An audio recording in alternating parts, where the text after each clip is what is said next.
On abbey shores where shadows play, the alley whispers night and day. In abomination, alley's grip, where fear and danger tightly knit. Oh, the alley breathes a tale untold of secrets dark and hearts grown cold. Abbey streets, they'll pull you in to the depths where sin begins.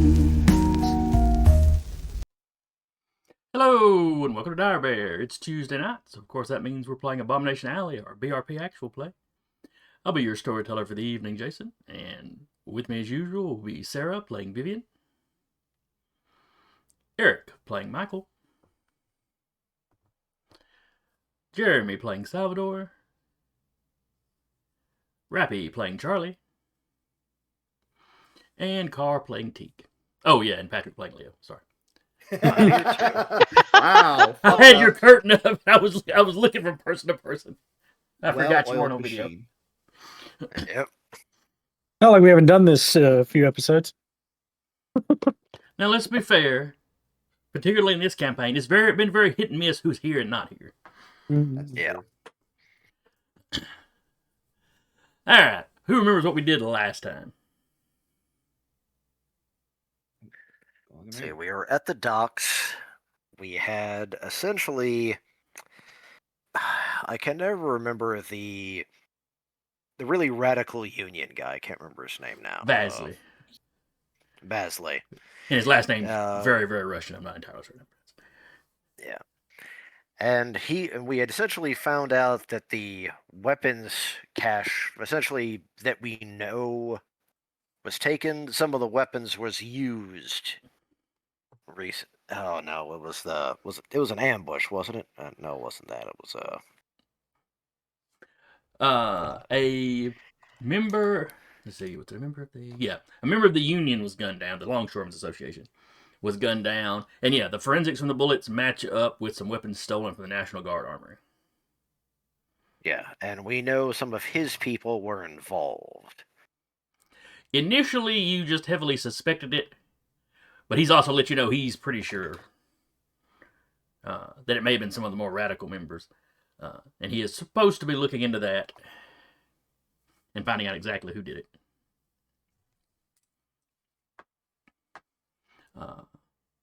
So yeah. You also met Mickey Flynn, the head of the Flynn Shipping Company. It was his office that was set on fire. And then we found out it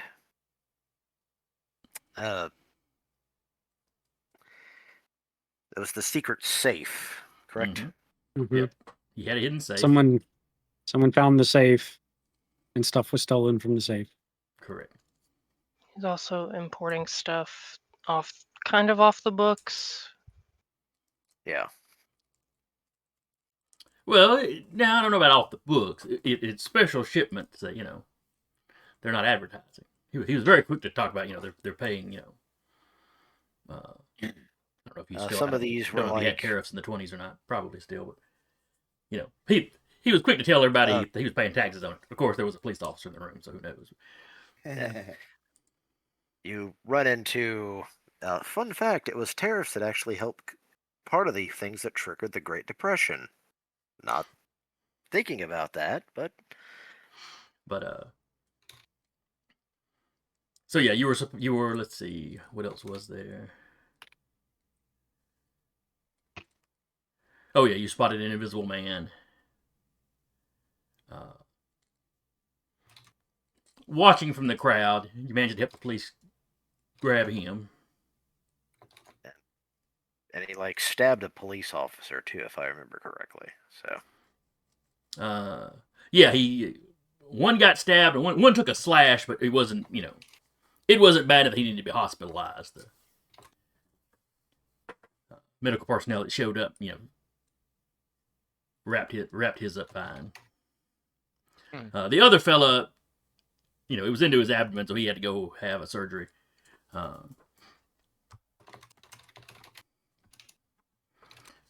I believe y'all had heard that he had come through the surgery and he should be fine. We also helped catch somebody in the crowd. Yeah, we caught the invisible Yeah, man. yeah, that was the invisible man. Yeah. Yeah. Yeah. I mean, really, they're not invisible. They're just good at blending in, but that doesn't roll off the tongue. Yeah, famously, people want things to roll off the tongue in the 20s.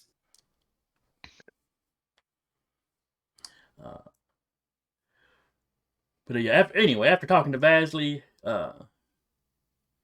he was supposed to send one of the union guys you've dealt with regularly, Clifford. is supposed to come by your office in the morning. I mean, not too early in the morning, but and let you know when and where to meet him. Basically, Vasily was going to pull an all-nighter, getting the information you need about whoever stole the weapons. Mm-hmm. Let's see, Clifford is... Yeah, Clifford's the human. That's right. Larry was the dwarf. He's the one that was injured by the Pinkertons. A slight mix-up, as they thought he was involved with shooting the guy.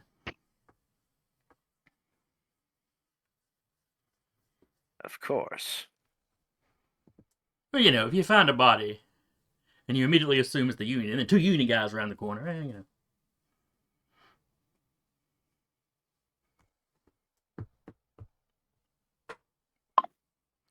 From the management / Pinkerton side of the equation, it makes perfect sense.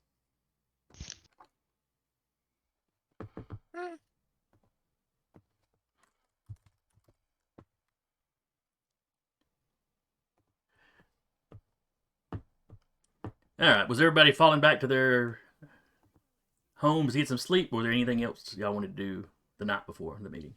Or early in the morning before the meeting?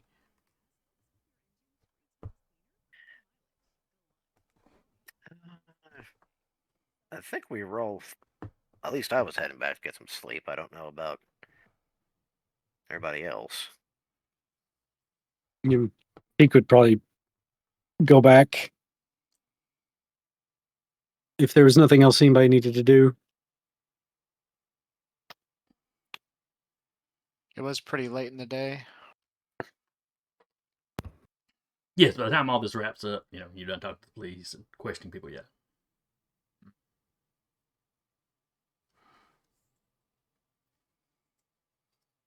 Okay, yeah, then Michael would probably head home.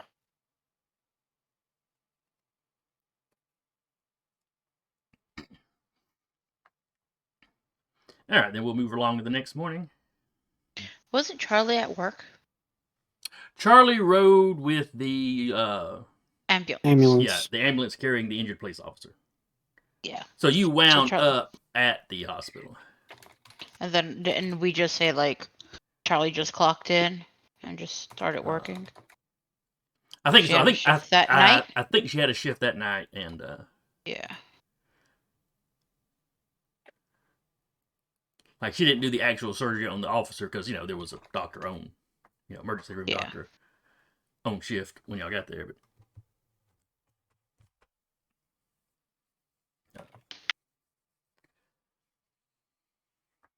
So Charlie would do her shift and then go home and maybe catch a nap, maybe just catch a big pot of coffee, who knows.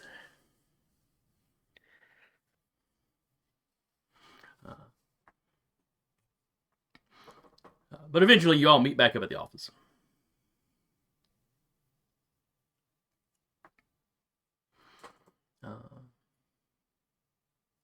Around 10 a.m., like I said, in the morning, but not too early in the morning. There's a knock at the office door, and Clifford is there. Clifford. Mr. Salvador. Good morning, everybody else. Morning. Morning. Coffee? Oh, yes, please. Pours him a cup of coffee. And he's got a little, he's got slight bags under his eyes. Difficult night. Well, he was up a little late, and even when he got home, he couldn't half sleep after, all the excitement of the day. He'll be glad to get all this, kind of, behind. Get all this over with. I bet. But anyway, Vasily is ready to meet with you at 12.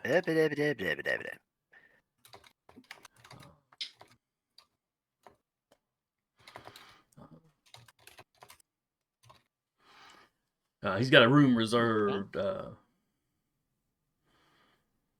some office space. Something not connected to the, to the union or any of that.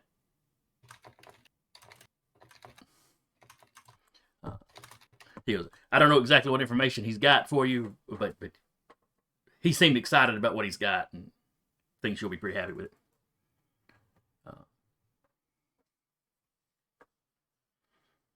Okay. He's supposed to lead you over there when it's time. What time is it now? It's about 10 when he shows up, and the meeting's at 12. So, Right, so we got some time. yeah.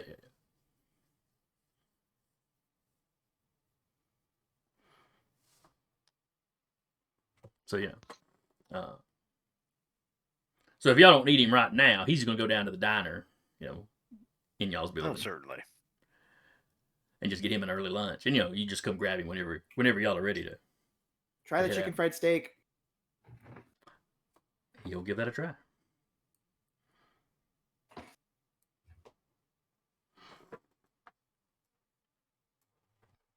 And, he hangs around and small talks wherever I finish this coffee. Oh, that's more when he's about to leave. I was like, try the chicken fried steak.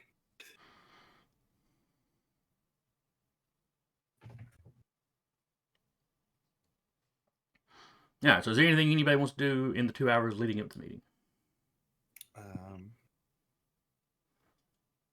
I want to set up not a perimeter per se. I do want to kind of scout it, but I kind of want to just check entrances, exits, entryways, through and out. Kind of make sure we've got all our bases covered in case something happens again. Yeah. I don't know. Sounds like Vasily's being very careful. What could possibly happen? Probably a lot. Somehow vampires again. I mean, it's certainly not the fact that there's a GM that actually has that in for us, but let's just move on from that. I don't have it in for all of you. Weekend. Just Teak. It's fine. I know what it is. But yes, Salvador would like to make sure all of our entrances and exits are covered. Have a person here, have a person there, that sort of thing. All right. Well, I'm going to assume y'all got the location from Clifford before he went down to get lunch. So. Yep. Mm-hmm. Yep. All right. So how many of you is Salvador going out on his own? He'll look at everyone and go, I think I want to scout the place out before we dedicate time to sitting there. Couldn't hurt. Would anyone like to That join me? sounds like a sound move, given recent span of events, and also because now we know that there was one of the invisible men walking around. Would anyone like to join me? I could probably do it by myself, but I'll go with you. All right, so Salvador and Leo head out. Swipes, takes keys. Vivian's like, I'm no good at spotting stuff. Do you want to borrow the? How far is it from the office? Is it like a walk, or are they going to No, need to this would drive? be a drive. This would be a drive. Okay, you guys want? I think the only one out of all of us that have cars is Teak and Michael. No, I have. Cheek and Michael. I have Okay, one as well. Oh, okay. I mean, technically, Charlie has a car, but I don't think she ever got the door fixed.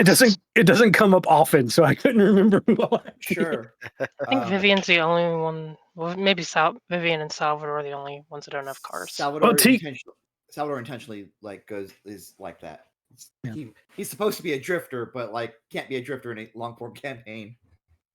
Teak would offer to let them use the Model Teak if they wanted. Mm-hmm. He would have. I think he was expecting that and like took the keys from you. Yep, just hold it out to you. Yep. It's like, appreciate it, buddy. So you go down there and you scoot all his books and stuff out of the way. Mm-hmm. I put it like in one of the other seats, or like I'll put it like You go to move the book underneath the seat. You go to move the book, and one of the books is just like how to romance. All right. How to talk to girls.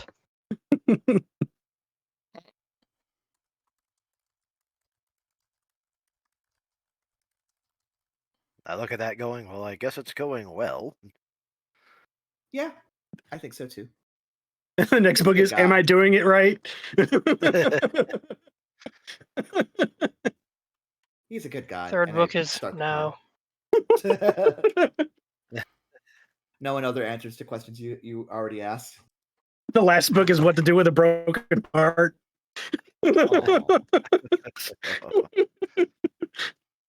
But when you open it up, it's a hollowed out book, and there's just a thing of whiskey in there. Yeah. Hey, you got to keep it hidden somewhere. That went to a much lighter place, and I was worried you were going to take it. Oh man, yeah, I can see. We are on stream after all. That did not stop that did not stop somebody I was playing with in a Star Trek game one time that was streamed, unliving his character. Oh wow! All right. Hey, this sounds terribly Star Trek-y. Okay. But all right. So Salvador and Leo load up in the Model Teak.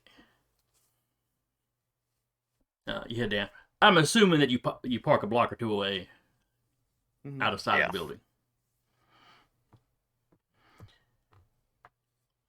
All right. If y'all would like to give me, well, what is your plan for checking this place out?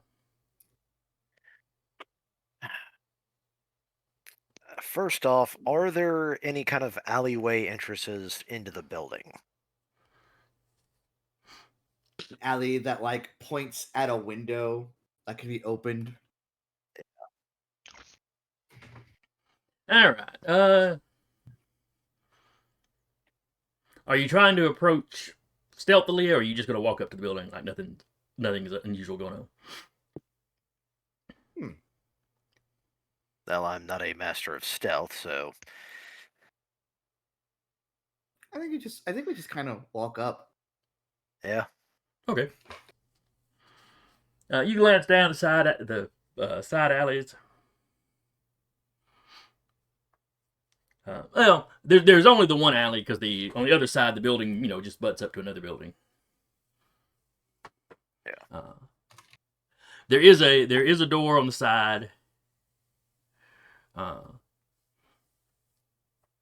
It's one of those wider alleys. Basically, the building meets the street on the front and back, so the side alley is like where the trash is, and it's a decent sized alley.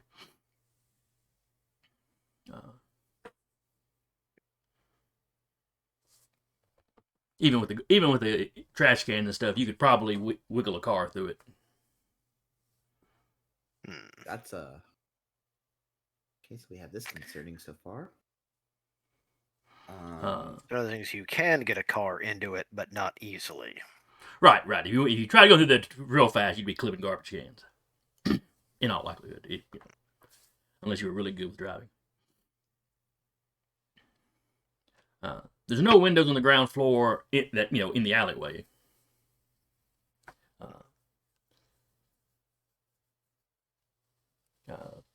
The front and back of the building, like I said, they're both facing the street, so there's entrances on both. Regular, like customer entrances on the both sides of that. And like I said, the other side, it's up against either another building or another storefront.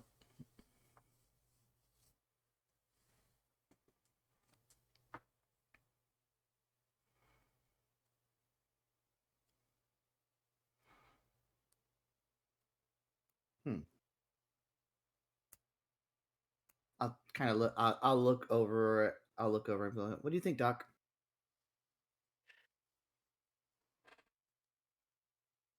Are we looking for?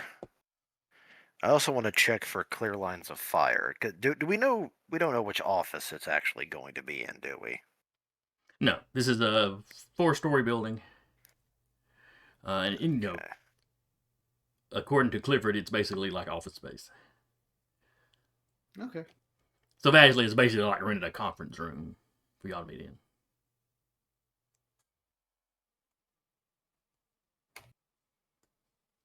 Okay. I think we kind of just look here at first, and we think. There's and then I actually look one up at the thing building, I want to. I'm like, oh, Sorry. this is pretty big, huh? One thing I want to check. I'm going to use my special eyes. Put on my glasses. Okay. This is. Give me a roll.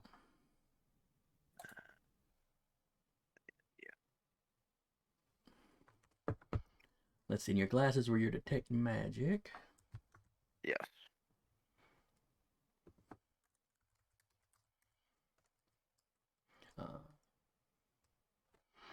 You start looking around, and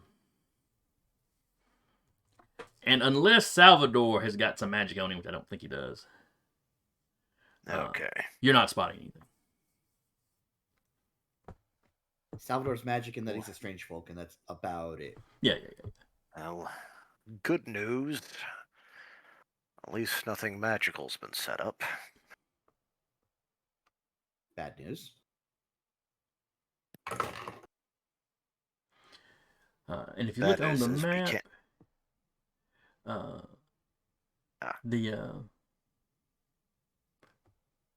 y'all are somewhere in this general area. Okay. So not too close to the docks, close to Middleton. Where at? Around here. Like right around here. Yeah. So we're actually pretty close to Vi's place. Okay.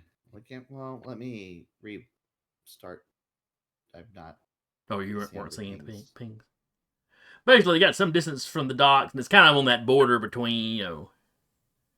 it's in that kind of middle It's a good area part of where town. regular humans and strange folk mix pretty.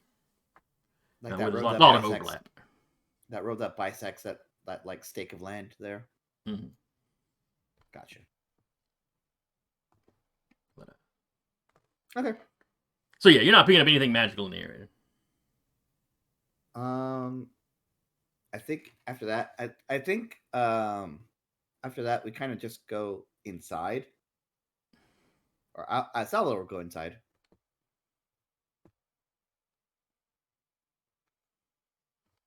All right, you go inside. There's a little lobby area with the stairs and elevator over to one side. There's nobody like manning the lobby. Sure. Salvador's just kind of like looking up. And you can tell some of the ground floor is taken up by offices. Mm-hmm. And you see some people, moving around from office to office. If you look down the hallway, coming in and out of doors. I think Salvador just goes up the stairs and just kind of like looks like he like he just kind of like goes up like he's supposed to be here, because he is supposed to be here according to him. Yeah, and Have a there's clipboard. at least a couple of small Yep. businesses in these offices. So Pick up an empty clipboard and just start walking. If you have a clipboard, no one notices you. Yep. It's the same rule as if you have a ladder and you walk in like you're trying to be there.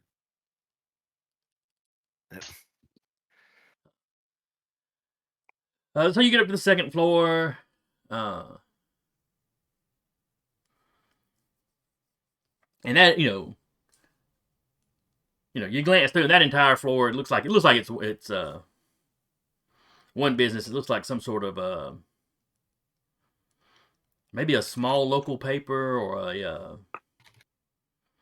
maybe a magazine. It's like not that they do the publishing here, but you see it's kind of like set up kind of bullpen style. Almost all the desks have typewriters. People are working. That's like all the desks. It's like half a dozen desks, but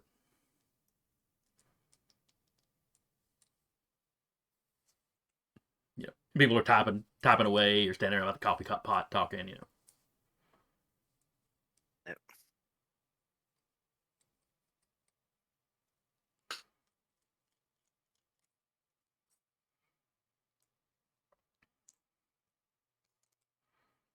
You carry on up the stairs, or Yep.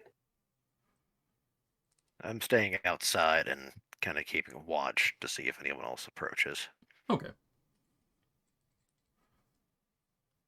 Are you watching the front of the building or the back of the building? I will patrol. Okay.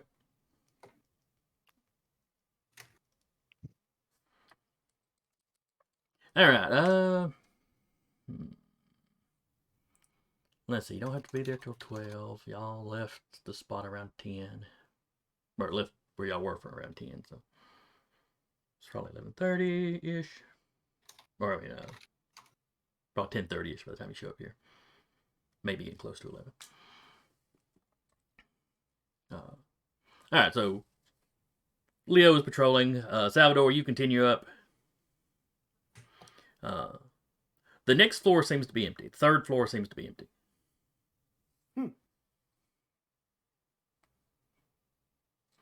Empty. Or at least when you peek in from the stairwell, there's like no sound, no real sound, no activity.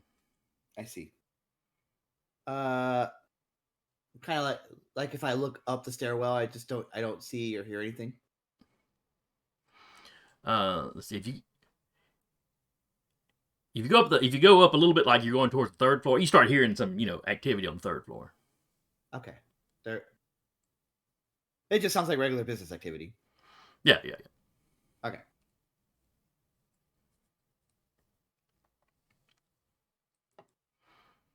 And then I will. I'm not gonna go all the way up 4 floors. But I'm just kind of seeing who can see. From the. I think I said I'd have to go into one of the offices, but I just kind of want to get an idea of like who can see from from one of the alleyways that we had already pointed out earlier. That sort of thing. Okay, so you want to look out some of the side windows of the building, basically. Yeah.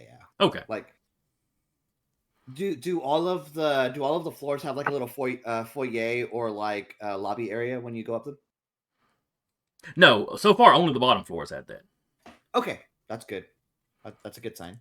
Any windows up the stairwell? On the stairwell itself, no. Okay, perfect. Even better. If you want to check out like the empty floor, then the front and the front and back of the individual offices do have windows. Mm-hmm. Usually that's private offices. Now, like the newspaper one that you glanced into, the bullpen setup, there were a couple of windows just open to the bullpen. It had a more open floor plan than the rest of them did. Gotcha.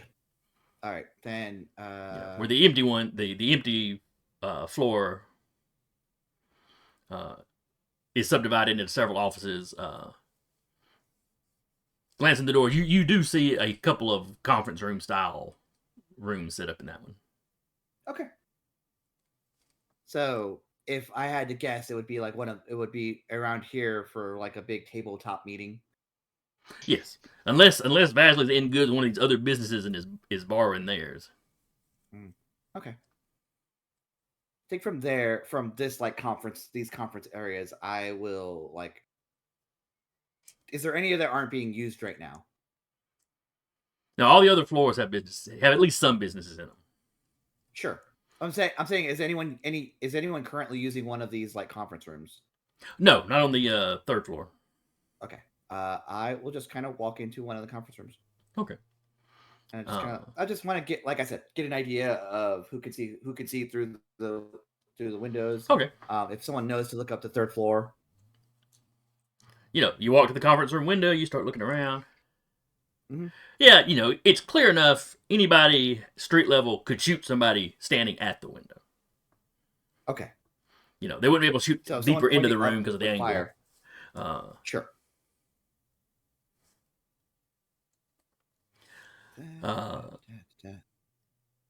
Let's see.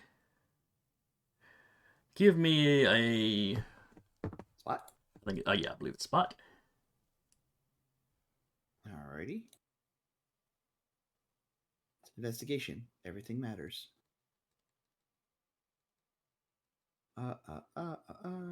Spot is right there. That's a success.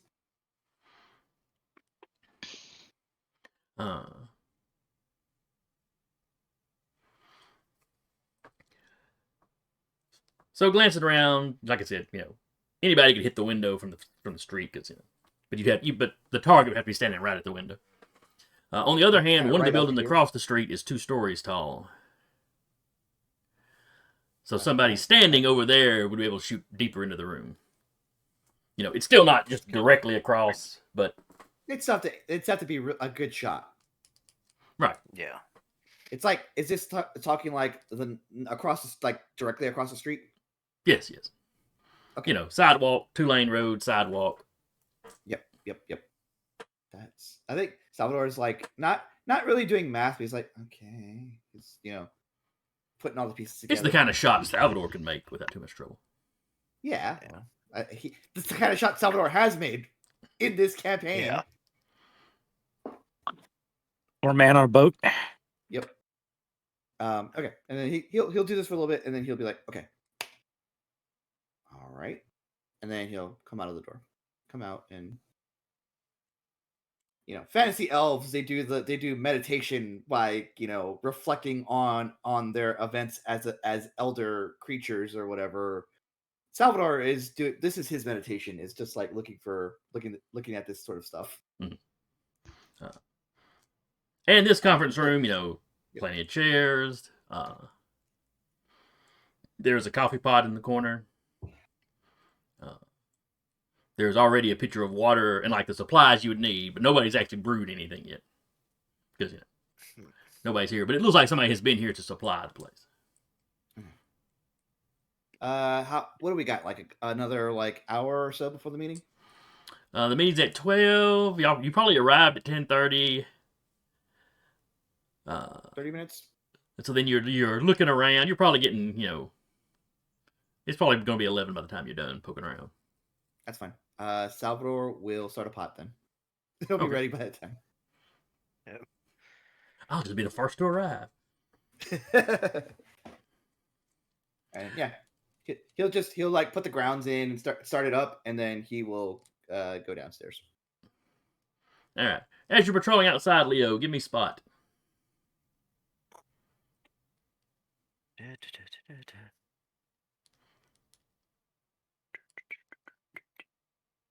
Nope. Uh-oh. All right. Everything seems fine outside, Leo.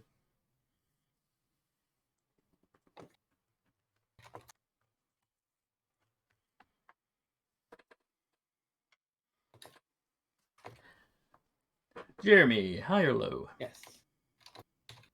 Let's do high.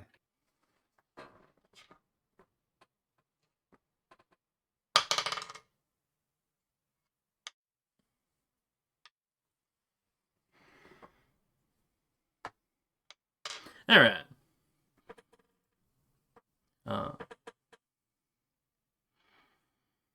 So you walk out. I'm assuming the front side where you went in at. Yes, more or less taking the same route. Okay. So as you come down into the lobby area, you step out, and just out of the corner of your eye, you see somebody stepping into the elevator. Anything weird about them? No, it's just kind of, the motion. Okay. They either don't notice, don't pay any attention to you, or, Okay.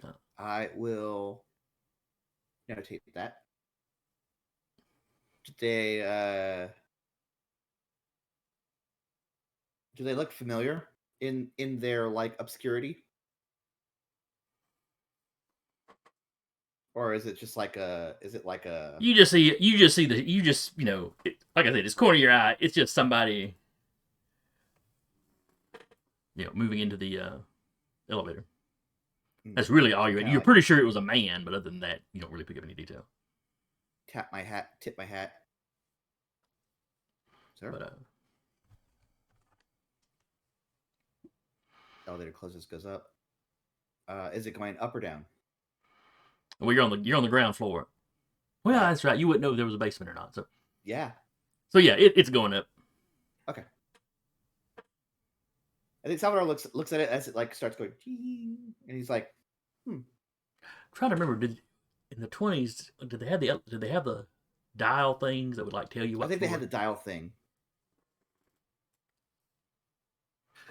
So you watch. Oh, you're talking about phones? It go ding, ding? No, elevators. Oh. They depending on the building, some would actually have the actual like switch. Literally like that's why they'd actually have the elevator operator. No. I mean on the outside where somebody walking up to the elevator could see what floor the elevator was currently on and which way it was moving. Oh, usually no. They were typically internal. Okay, so inside you could see. All right. That's fair. What's up? Doesn't see anything. Okay. So anyway, elevator door closes. You hear it start going up. Yep. And Salvador will head back out. All right, you go outside, look around, and, within a very short period of time, Leo rounds the corner. I was going to say, I'll kind of like meet. I know he's going clockwise because he always goes clockwise, so I'll go counterclockwise and meet him. All right. I go, Leo, find anything? I've not seen anyone or anything. Did you see anyone in the building? There was a guy that went up an elevator before, but that could be any number of people. There's a lot. It was, as lively as office buildings get. Did you actually happen to find where you believe it's supposed to take place? I think I have an idea where it's going to be up here. It's this building, obviously, but there's some conference rooms on the 3rd floor. If I had to guess, it would be there. Any window access? Plenty. There is, and he'll kind of like look around. He's like, there's that building over there has a good that 2-story one over there has a pretty good shot if someone's as good as I am, but and if someone was like at the window, obviously they would be able to fire. But that specific building, and he points, he nods his head over to whatever that business is over there. I see. That one's probably, if we are going to take fire, it's probably from something similar to that situation where it's a building across the street.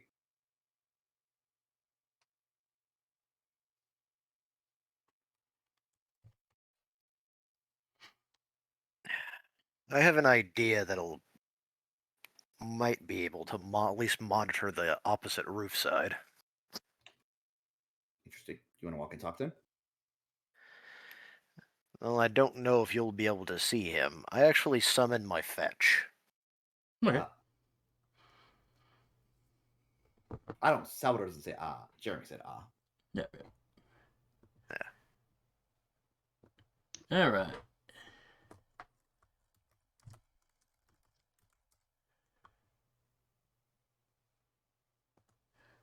All right. So your fetch appears. All right. Not sure whether they appear out of nowhere or whether they're just always hovering around you in the spirit world. Yeah. It actually takes the form of a bull terrier. This was actually a mascot we had in the war. Basically, it was like a stray dog that just kind of followed the unit around. Gotcha. All right, so your fetch materializes next to you. At least in your sight, it materializes next to you. And I actually give it instructions. Essentially, I point to that roof, and I basically give it instructions. If you see anyone with ill intent, essentially, if you see anyone pull a weapon or something like that, signal me. Yeah, we had rolled up when we rolled up your fetch. It had human level intelligence, I believe. Yeah. So yeah. So those kind of instructions not a problem. Nothing really severe. It's just more or less, hey, we have an alarm. Someone that, unless they're also magical, wouldn't know he was there. Yeah. So he heads to the rooftop. Yeah.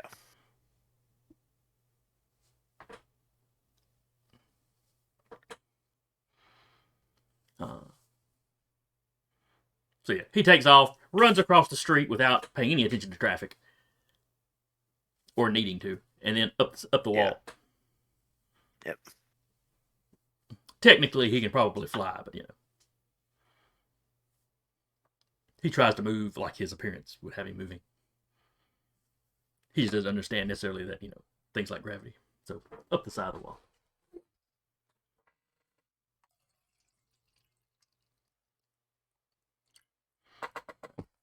So you now have a lookout up on that building. Right. Yes, that's one thing they set up for. Salvador does. Good. I guess. Good thinking. What you do?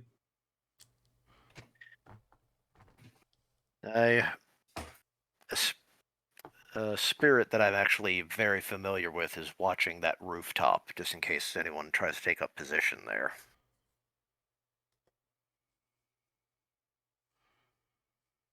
Okay. And Salvador's like, all right, well, let's. Do you want to wait for people to come by? It's. And he checks his pocket watch. He's like, it's 11. 11:05 or so. About. I'm a little annoyed that I didn't see that person enter the building, but You were probably That's just on the other Patrick. side of the building. yeah. Oh. So you want to wait here, or you want to wait for I'd actually recommend we actually take position around here and wait to see if anyone else shows up early. All right. And I think Salvador will have a spot, just a cool spot around a corner looking at one of the entrances. Okay. Kind of like checking his pocket watch, but keeping his vision up above him. All right. And what's Leo doing? Or where is Leo standing?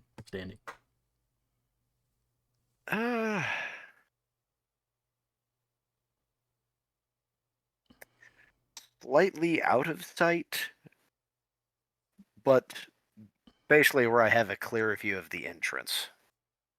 All right. I'm going to assume that y'all are one of you's taking each entrance. Opposite sides, yeah. Yeah. Okay.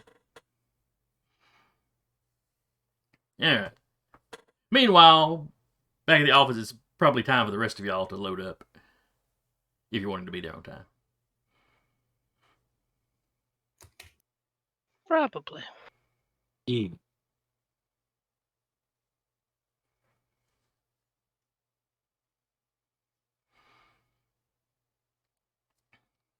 All right, so after the car is probably, I assume, to the diner to grab Clifford. If you're saying something, Eric, you're muted. Yeah, that'd probably help. So yeah, whichever one of you goes down there to grab Clifford, he's finished up his meal. He's just chatting with the waitresses or whatever. Having another cup of coffee.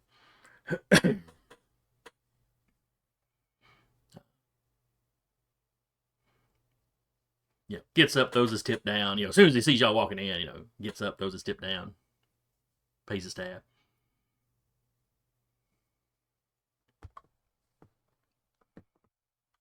Y'all ready to go? We are.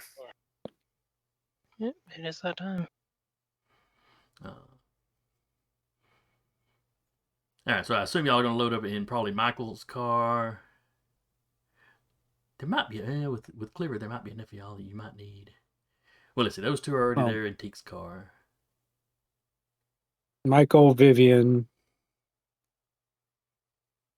Charlie, Teek, and then I think the back seat would be big enough to fit 3 people, and Teek's small.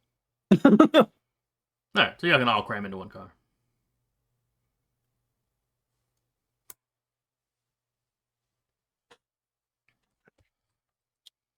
I'm back.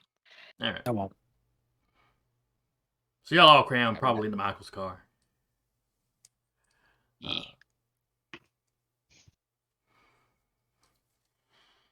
If nobody else does it first, Clifford will claim shotgun. Not sure if they called it that back then. Or heck, back then might be where that term came from. It's a bit farther Isn't it from back. Stagecoaches? Yeah, it's from Stagecoach days where the person riding next to the rider would actually have a shotgun to drive off raiders.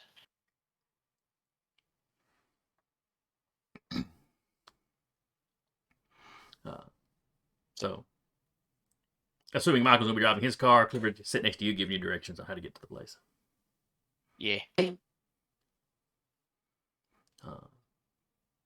Now, he pulls out a sheet of paper with the directions on it. So you don't get the impression that he's necessarily super familiar with the place. Got it. All right, so y'all make the drive with no complications. It's vaguely close to Vivian's apartment. Does she know anything about the area? Middle-ish class. It's a mix of some residential buildings and some businesses.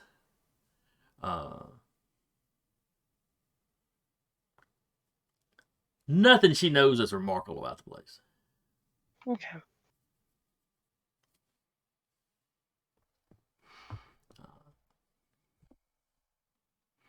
Salvador and Leo, both of you give me another spot. Sure.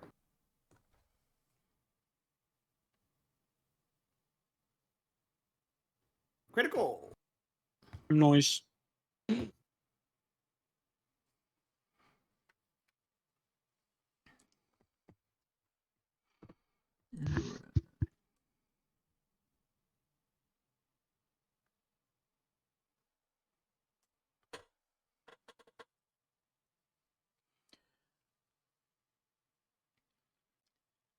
All right, so Salvador, you see a couple people go in to the front door. Like 2 people walking together go into the front door.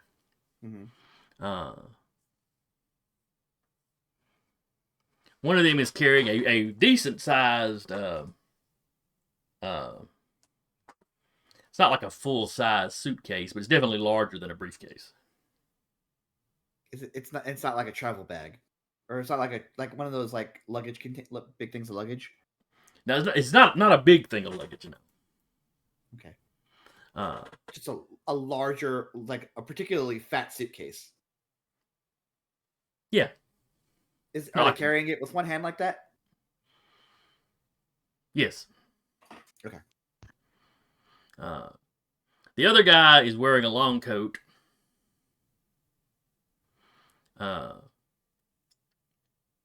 which it's fall on the lake, so it gets cool at night sometimes. But it seems a bit heavy for middle of the day. Like overkill. You can't help but think it'd be awful easy to conceal something under there, though. It sure would. And they go in. Weapons concealed in my gym bag that's in front of me. I will let them go in. They're the only ones going in. Well, you see them.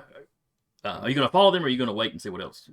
I want to see what else before I start doing that. A little bit later, you see somebody come and cut down the alleyway. That alleyway we were looking at earlier? Mm-hmm. Okay. Do these people, any distinguishing marks on them on that critical? Not on the people themselves, but like something that would identify them as a member of a organization? No, they don't really have any badges or, Okay.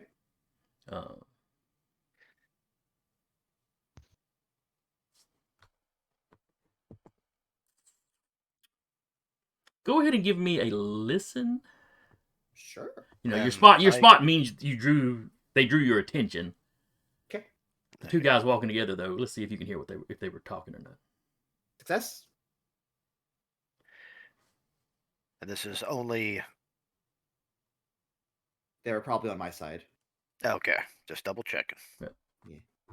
Oh, don't worry. I'm calling you here in a sec when I find out when I get the initial bits of what's going on.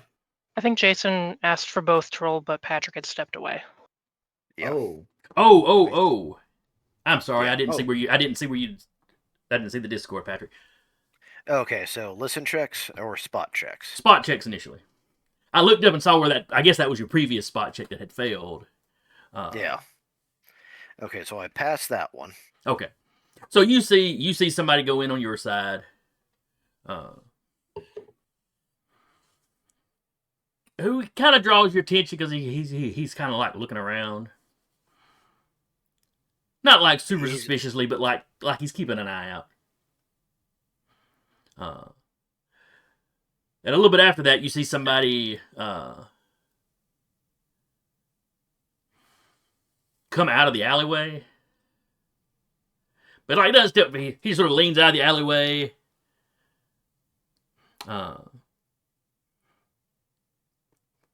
Is clearly trying to be casual as he gives a little glance around. And then kind of leans back in the alley. It's lighting a cigarette, so the guy from the X-Files. It's kind of that. If you glance down an alleyway, somebody's leaned up against the wall smoking. It's not overly suspicious. Yeah. You just assume it was somebody working inside and went out for a smoke. Mm. I mean, maybe it's suspicious in the 20s since mostly you were just smoking whatever office you were in, but yeah. Yeah. So I assume with his successful spot, he sees the thing, but he doesn't glean the extra that I gleaned. Right. Yeah, because you're critical. Now your success with the listen. You're not making out anything that you're not making out much of what they're actually saying. But both guys have an accent. One is noticeably thicker than the other one. But they both sound kind of Eastern European. Okay. While they're engaged in conversation and kind of going about that, so this is separate from the people who went into the building, right? No. This is the first two that went in that you heard with the accent. Gotcha. And then you waited a little bit longer, and that guy, just a little bit after that, the guy went down the alleyway. Another guy went down. Understood. Okay. I'm gonna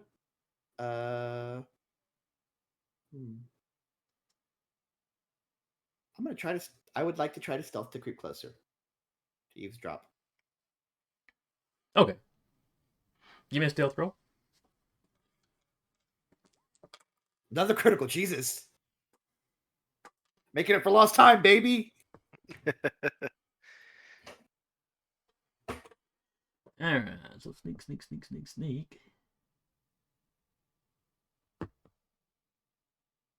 I want to specifically have catch Leo's eyes, go like this with the finger to the mouth, and then continue and then go. Okay. So the way I'm picturing it is, you've got the building, and y'all are both at kind of street corners where you can see each other while also watching each side of the building. Okay. Yep.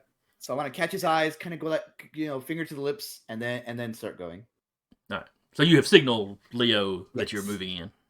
Yes. All right.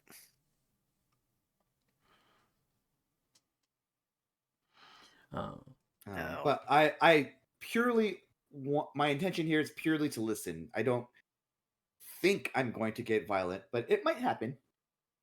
The night is still young.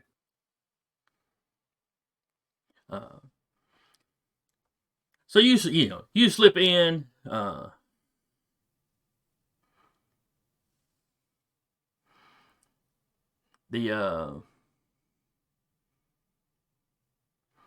you're stepping in, the elevator is just opening up. Mm-hmm. You don't see the two men. Okay. And since the elevator just came down, chances are they went up the stairs. Yep. As you stick your head in the door, you can hear them. It's like they've gotten maybe half the floor up, and you can more obviously hear them talking now. Yep. What languages does Salvador speak? Salvador speaks like, I think because of his tours in the Great War, he's picked up like conglomerates of some certain Eastern European languages. But I don't think he's an expert at any one of them. He speaks English, obviously. He speaks Spanish, and he speaks Elvish. Those are his three primaries. Give me an ideal roll. Yep. Idea. Normal? Yeah, normal side. Success. So what you're hearing right now, they're speaking together, and you're pretty sure it's Russian. Okay. Don't know what they're saying, other than you're pretty sure they're not currently swearing at each other. The swears you recognize. Yeah, for sure.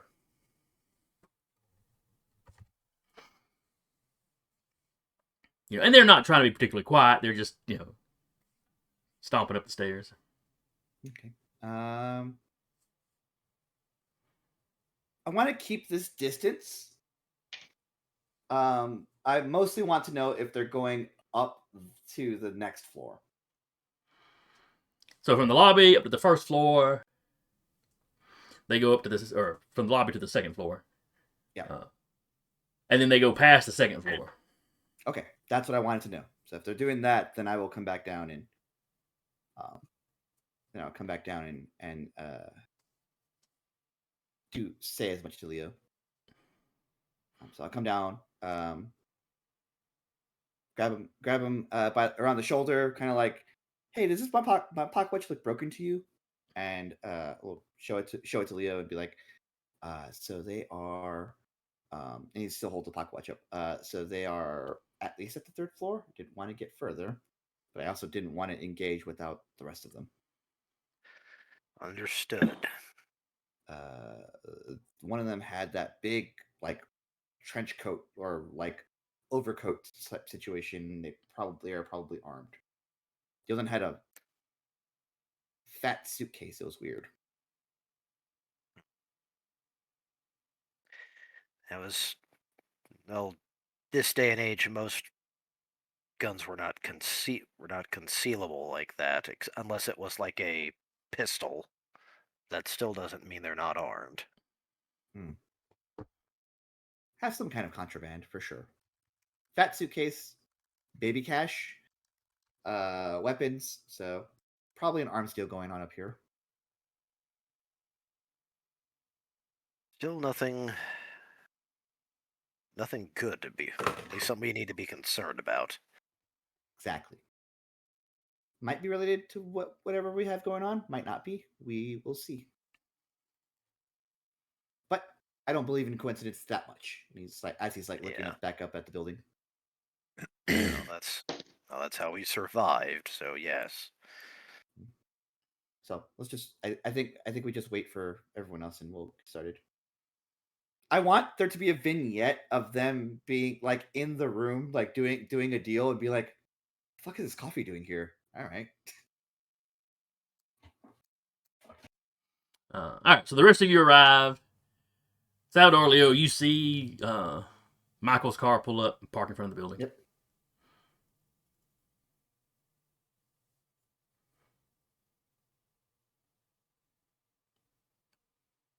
Alrighty. Clifford hops out. Oh, well, this is it. We're up on the 3rd floor. You sure are, and so are 2 people. They haven't come out yet, right? No, they haven't come back out. There are 2 people up there that are quite likely doing an arms deal right now. So what? Come on. Any idea who? Thick Russian accent. Michael pauses and goes, "I'm sorry. Repeat that, please." Thick. He like used like thick Russian accent. Vasily's Russian. Yeah. They weren't swearing at each other, that's for sure. I would have known that. That picked some of that up from, Anyway, one of them had a fat suitcase. One of them had a weird overcoat, a really thick overcoat for this time of day. Probably an arms deal. Lovely. Well, Shall we interrupt? Mr. Vasily was taught like we should have the whole floor to ourselves. Could they have been going up to some other floor? This is Clifford. Possibly.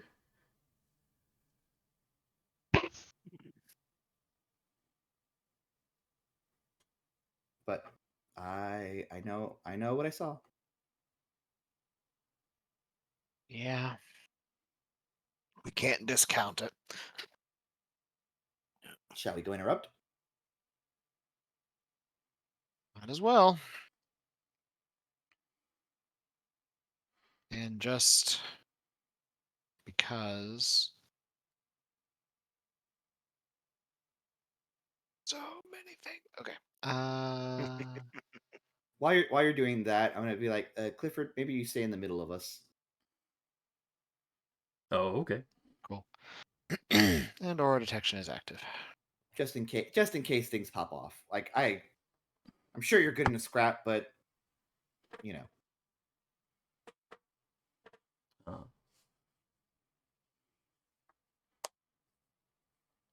Yeah, he used to wrestle some as a kid. Yeah.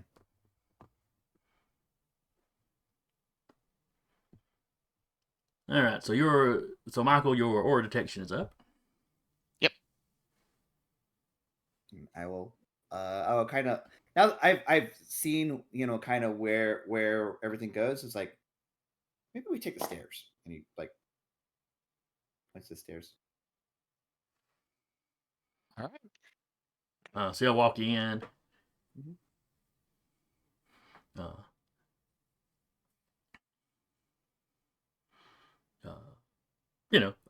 Into the lobby, up the stairs. Clifford asks you, Salvador, do you not like elevators? I like to keep myself. It's good calisthenics. No, that's fine. You stay regimented even after you've served. Yeah, he can understand that. Yeah. He was just wondering because his mother was always, had always been nervous about elevators. No superstition, if that's what you're asking. Well, she was just worried about cables snapping. Well, yeah, because naturally elevators were invented before the brake system was.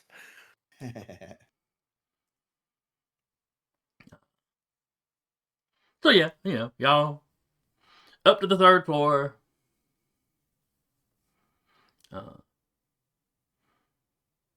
Clifford, oh yeah, we should be in room number. And Salvador, he rattled off the number of the room that you were already poking around in. Mm-hmm. So we're heading up. Can I do a listen check? Sure, what are we listening for?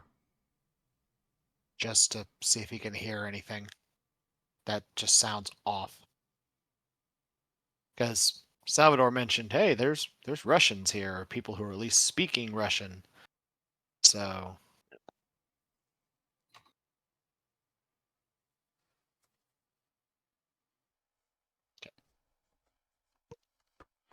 Yeah. So as you pass the door into the offices on the second floor, you hear all the goings on of people going about their business in there. Nothing that pings you as suspicious. You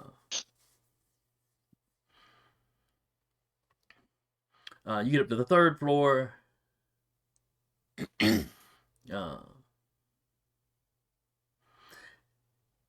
You can hear the slight tinking of glass on glass.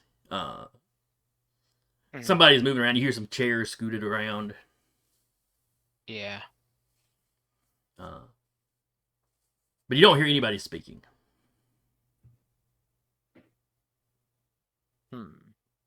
Okay.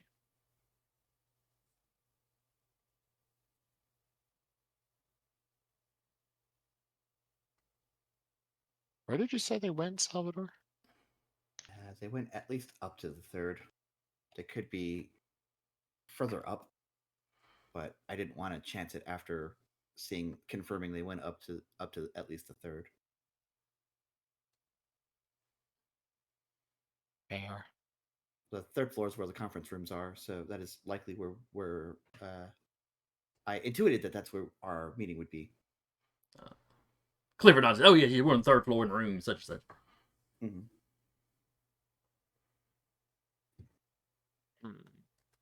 302, right there. That works. I just got back from my hotel. I know how they number their stuff. Okay.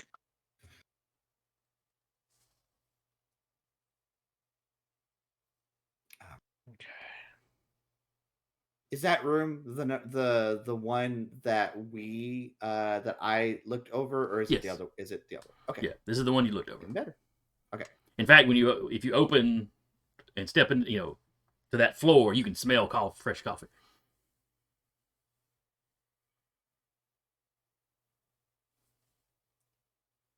Okay, so we are on this floor, and we go to the room.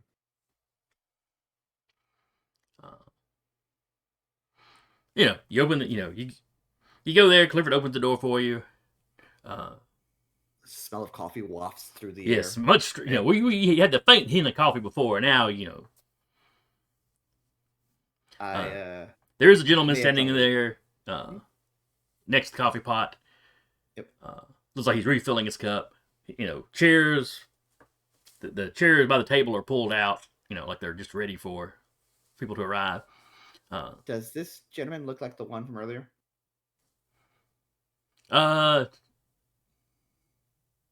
Which one? I graded, so like one of the ones in whatever deal was going on. No, this is not one of the two that walked up. Okay. Just from the color of his suit, it might be the guy that walked into the elevator as you were leaving that you didn't get a good look at. Sure.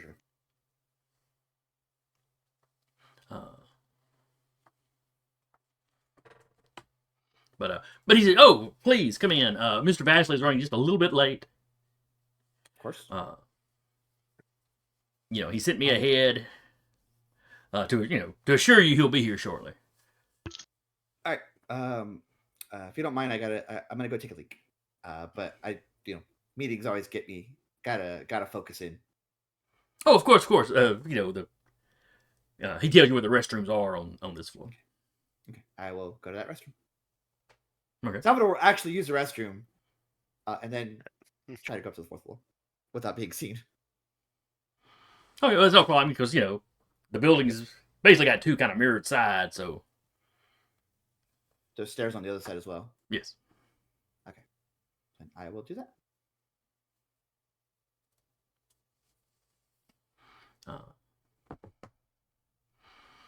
As for the rest of you, he welcomes you in, tells you to take, sit wherever you'd like.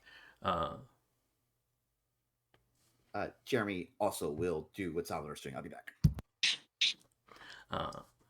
He asks if any of you want any coffee.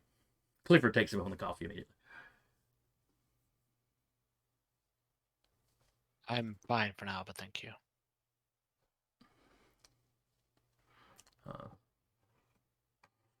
Vivian just shakes her head, and she's just taking a seat and waiting. Teek's just looking around the room. Charlie will also just sit there, get a seat and whatnot.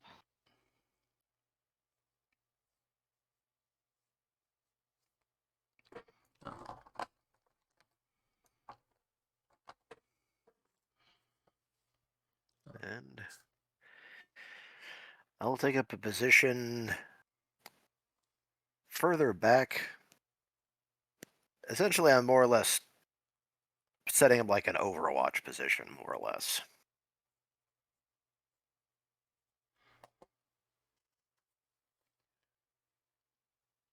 All right. So when you say back, do you mean away from the door? Basically, you've got away from the door on one side, the window on the opposite side.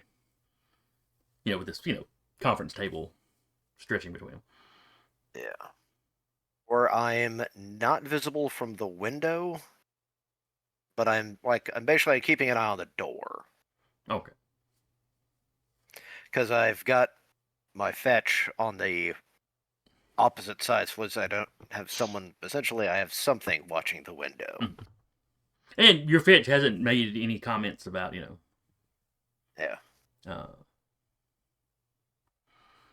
About seeing anybody up there. Since it's in dog form, I guess it would bark to draw your attention. Though it is capable of speaking to you.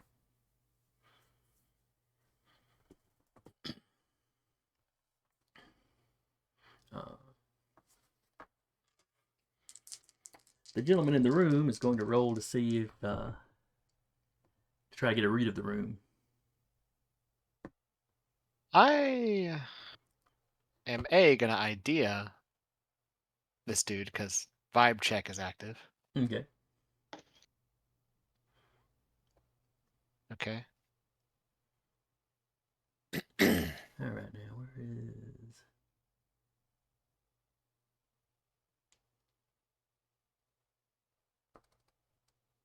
Inside. That's what I'm looking for.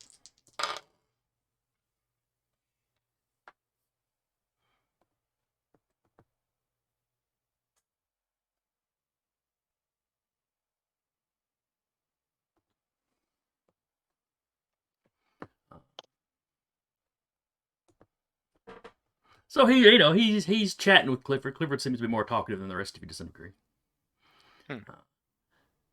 And he keeps glancing over like he's noticing a tension in the room.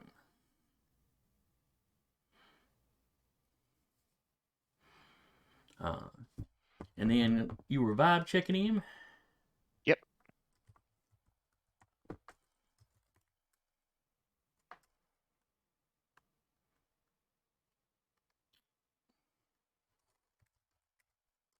Let me just get to aura detection.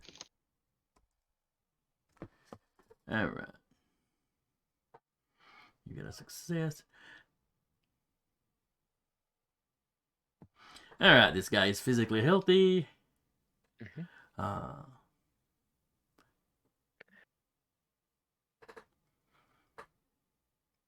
He is I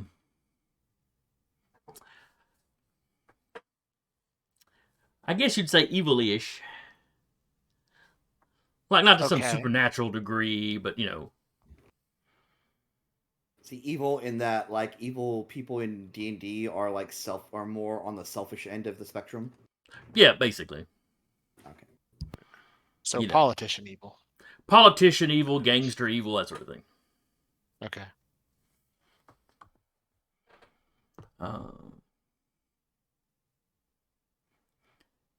He's not depleted at all as far as like inner power goes. Mm-hmm.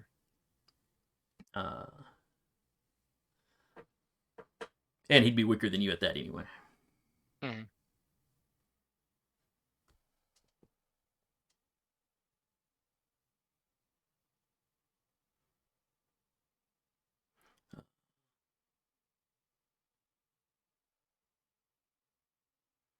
Oh, there's some other useful stuff you can do with that. Mm-hmm. It's a really useful power. But you're doing the general vibe check, not the. So that's what you get. Probably not the nicest guy, even though he seems to be perfectly cordial now. Okay.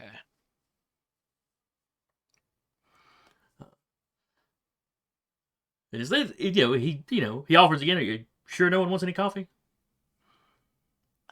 I had some before I got here, but thank you. I'll take a cup, thank you. All right, Makes me too jittery. Thank you, though. He'll pour Leo a cup if Leo wants one.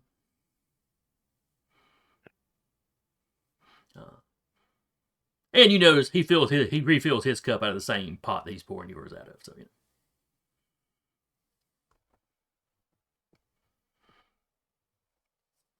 All right, Salvador, you hit the restroom, and then you were going to the stairs on the opposite side of the building? Up to the next floor, yes. Let's see. The fourth floor was the... Was that the paper, or was that the office? Or was it the some other business? I'm trying to remember. Not that it really matters.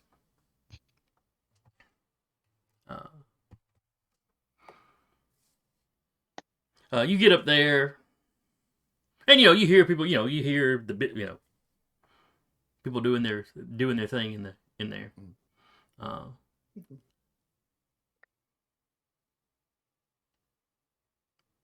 Now it's bothering me. I can't remember if it was the paper was on that floor or the paper was on the second floor.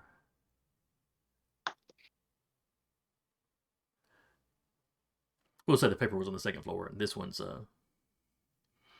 from what little bit you're overhearing, it may be some sort of travel agency or something like that. Mm-hmm. You hear people making phone calls and sort of thing. Do it now. This is the top floor. Oh, that's right. You were going up to the fourth floor. I'm sorry. So you passed by the potentially travel agency. Yes. This is the business on the third floor. It's a travel agency. Mm-hmm. Oh, that's funny. I love it. Just hearing a bunch of people like, yeah, you can room in Bermuda right now. Just as a. Have you heard of our timeshares? Yeah. Maybe they're singing the praises of the West Coast of the United States. The train trip's only so many days now. California's in a boom right now. You want to go right now.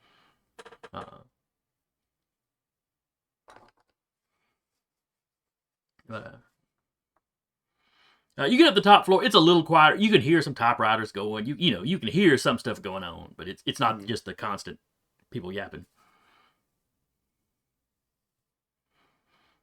All right. I will just kind of keep walking forward, like I belong here. I have my stealth mode clipboard again. Don't be suspicious. Don't be suspicious. Really what I'm doing is I am attempting to listen for Eastern European accent. Okay.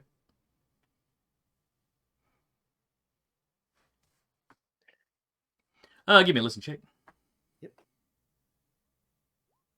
Failure. You don't hear anything.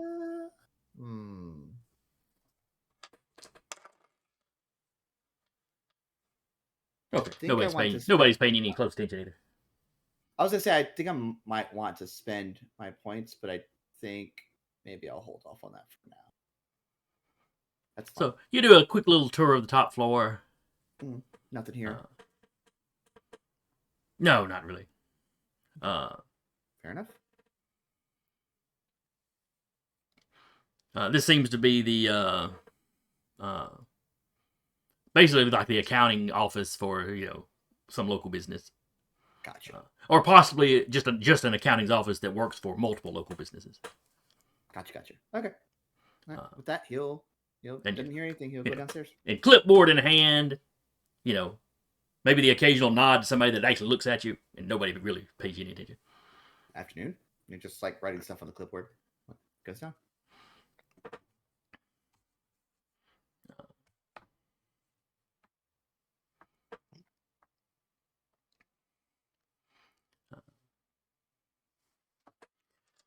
high or low, Jeremy? Ooh. I think I'm gonna do high again.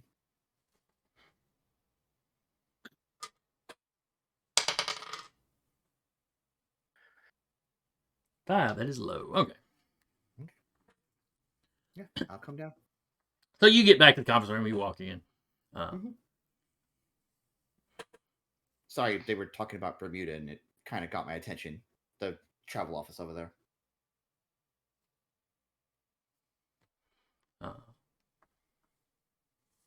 God, it'd be so humid. Yeah. Mm-hmm. Terrible for coats. So yeah, the fellow that was waiting on you, which I don't think I gave y'all his name, he introduced himself as Wayne Sebastian. Mr. Sebastian? He goes, "Oh, welcome back, Mr. Salvador. We're still just waiting. Again, I apologize. Mr. Basil will surely be here any minute.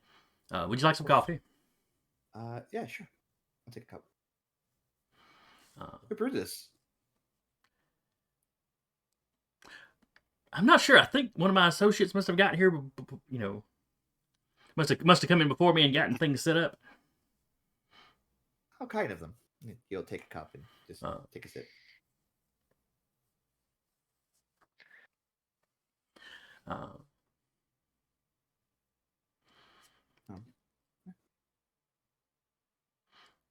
Yeah, we'll just kind of. I think we just kind of shoot the breeze here, unless there's something pertinent that's happening.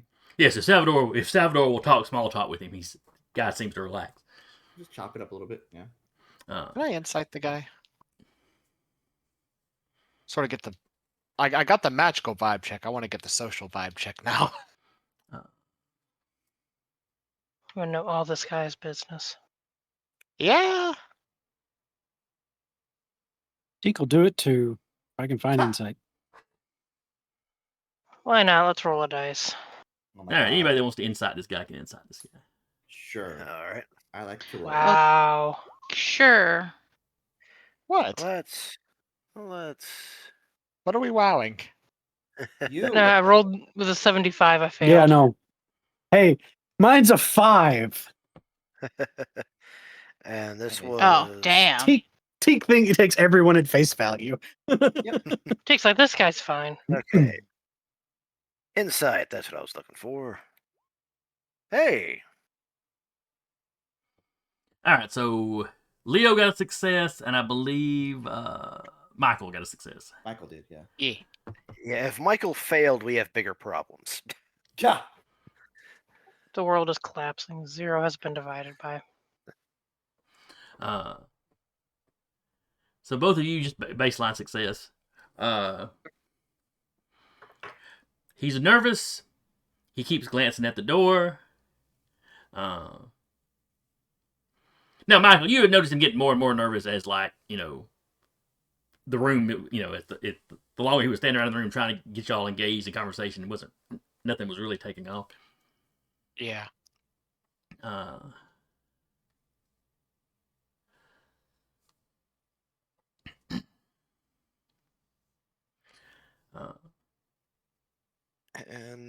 But he also seems like there's like the social tension, and then there's if the building creaks or just the little noises wooden buildings would make. It's like he extra tenses for a second. Like it's not super obvious, but you're noticing just little something.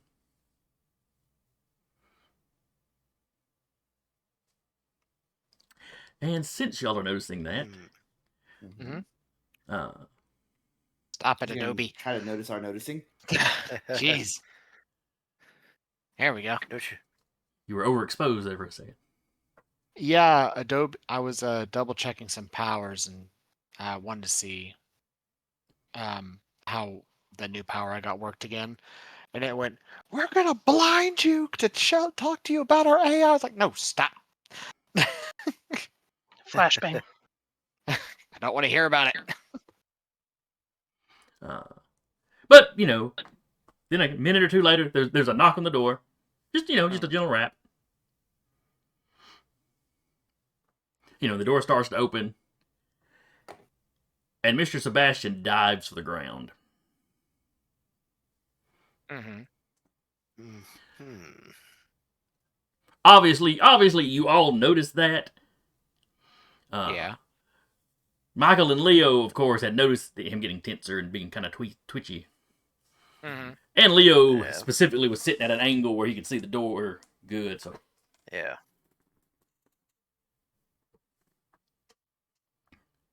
So as the door swings open and he has this reaction, what would Michael or Leo? How would Michael or Leo react? All right. As essentially, first thing I do, I try to create cover and basically shout at everyone, "Get down!" All right, so you yell to get down. How are you trying to create cover?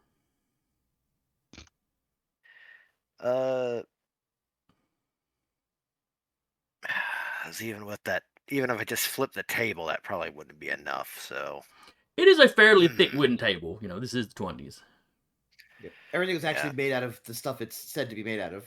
Yeah, it's actually oak instead of balsa wood. Right. Yeah. Or plywood or anything like that. Yeah. It was built to last. Sawdust. Yeah. And glue. Compacted sawdust and glue. All right. So some of that stuff's I'm actually gonna pretty good. essentially where that guy dives in a table, I'm gonna try to grab the table and flip it to give our people some cover. Well, he doesn't specifically dive under the table. He just sort of drops flat. You know, drops his coffee cup. He drops flat.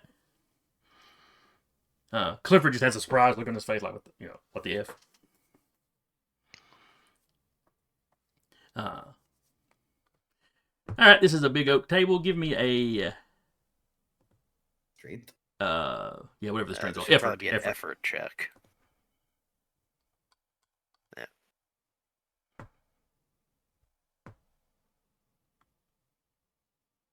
I needed a 100 and rolled a 1. Yeah, you hoist that table with no troubles. Up high enough that you can kind of drop it so everybody's kind of behind it already. All right. Michael, what are you doing while this is going on?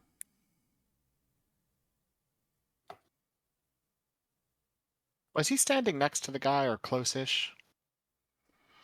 I thought most of you were sitting at the table. Yeah. No, Michael didn't sit down. He was just kind of. I think Vivian and hovering. Charlie were the only ones that sat. Yeah. Oh, okay. I was more hovering, kind of like he was. Gotcha. I got you. Then fine. You could be standing over there by the table with the coffee. Where him and Clifford were standing. That'd be fine. Yeah. As he dives, he's gonna grab him and hoist him right back up again. All right, give me a brawl.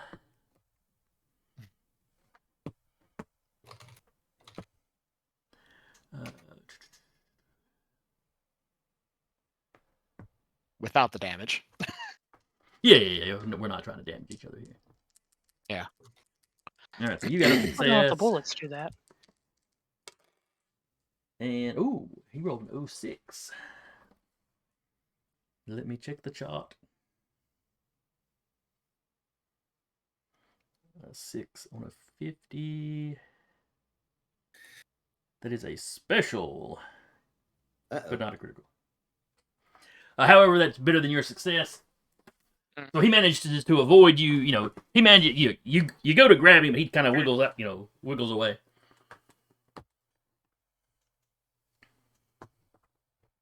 Okay.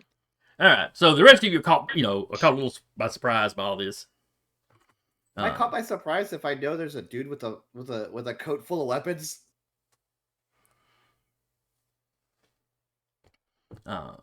It's up to you to roll it that way. I'm just curious. Yeah.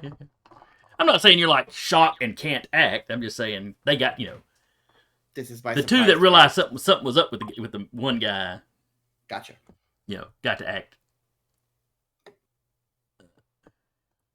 Got an early action basically. The door swings open. There are 3 men there.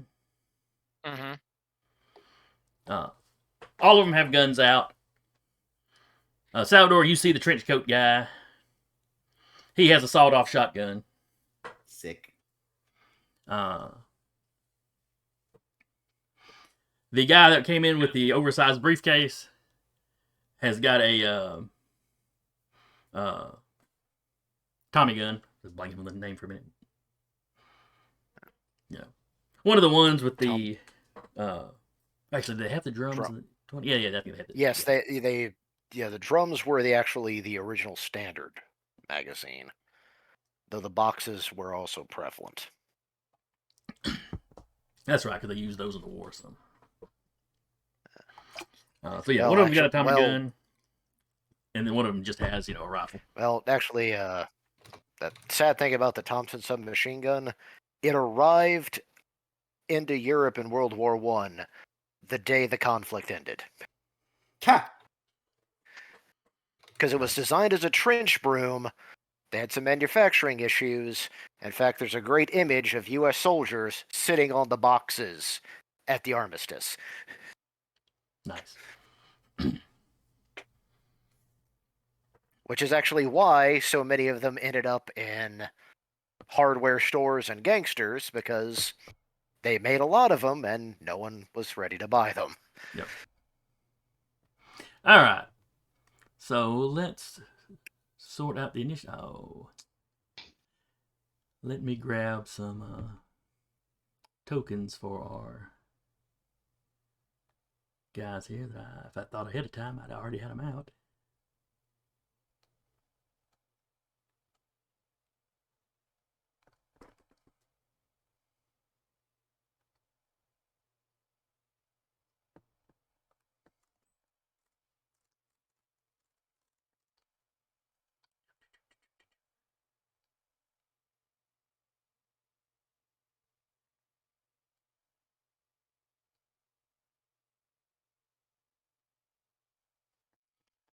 Well, I thought I had some officers handy, but apparently I don't.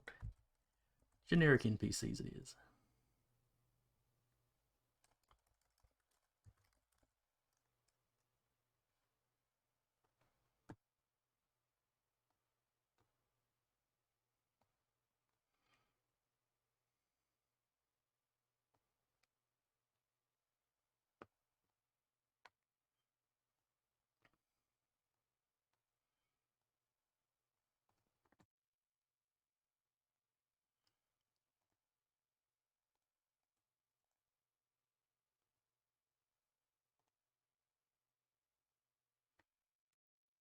Just a moment.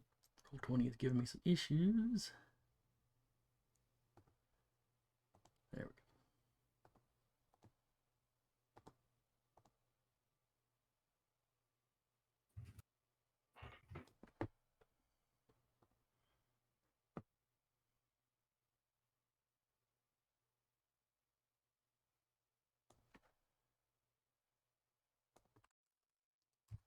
And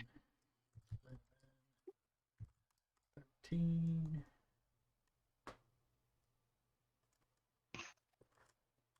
Another. All right. Put them in descending order. All right, so they are stepping in, and I believe the top of the order is. So, real quick, but so you said there's 3 people with Thompsons and a sawed-off. One guy's got a Thompson, one guy's got a sawed-off, one guy's got a more typical rifle. Rifle. Okay.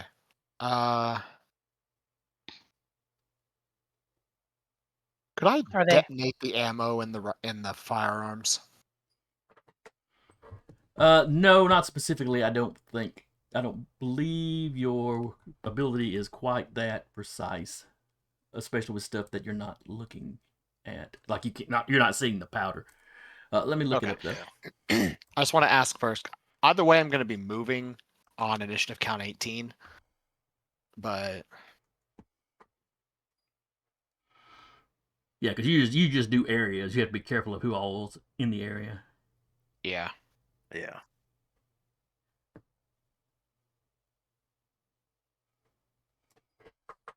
But all right, top of the order is, I think, Charlie. Michael's going on intelligence for powers. Yeah, I'm utilizing a power, so my initiative right now is at an 18. Okay. I will change yours to 18 then. All right, then on an 18. Well, now it didn't, doesn't it? Oh, that's because everybody, all the 16s it arranges you randomly. Okay. Yeah. I'm gonna burn 12 power, and I'm just gonna pyrokinesis them. All right. Starting off with a war. There's three people in there with a machine gun, a rifle, and a shotgun.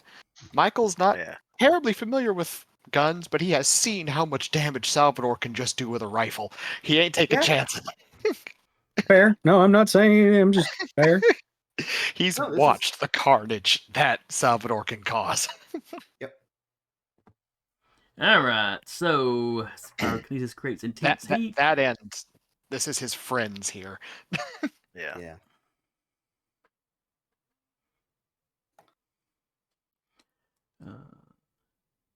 So how large an area are you setting on fire? So since it's a size 12, well, it'll be size 12, so basically 12 squares since I'm burning 12 power. Okay, so that's going to cover the doorway that they're coming through. And I assume are you centering it on them? I'm not going to pull it into the room. So it's like the door opens, guys with guns, you just set the hallway on fire, basically. Basically. I feel sorry for those people on the higher floors. Bravita's looking and someone looks hot, shit.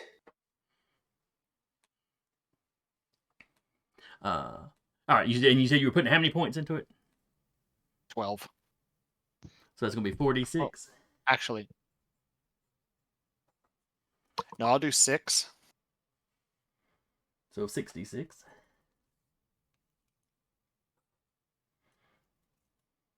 Well, for 6 it'll be 2d6. Oh, 6 points. I'm sorry. I was thinking. Yeah, it's a d6 per 3. Okay. All right, so you're doing 2d6 damage. All right. Yep. Okay. All right. And remember, we had figured out that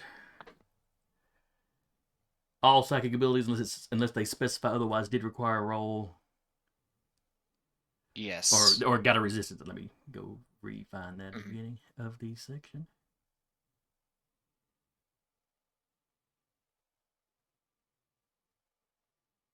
Nope. Mutations, I've gone too far. Mutations have gone too far.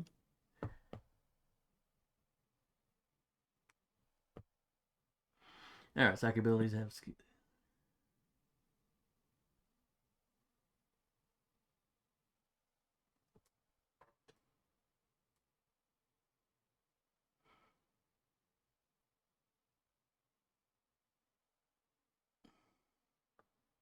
Okay, so it's PAL versus PAL. So what is your PAL? 15. All right, so I'll have them roll on the resistance table.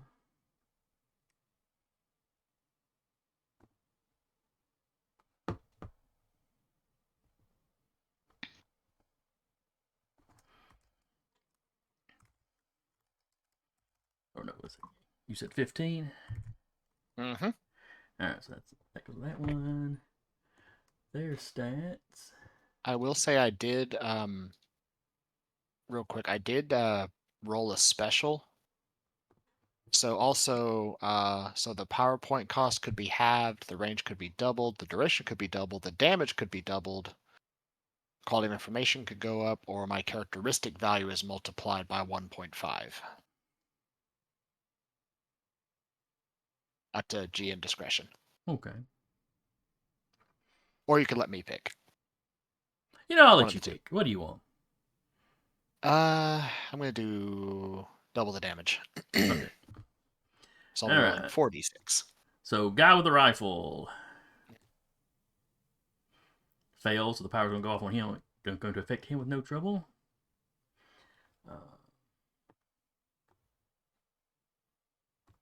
Wait, where I kind of want to talk to you.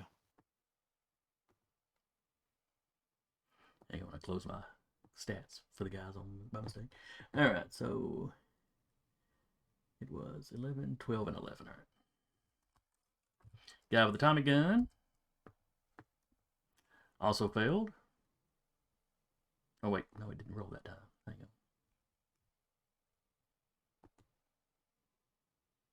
on. Alright, so he says guy with the Tommy gun succeeded. And then guy with the sawed off failed.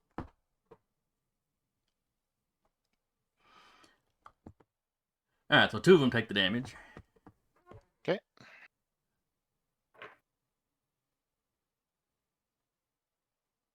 $18.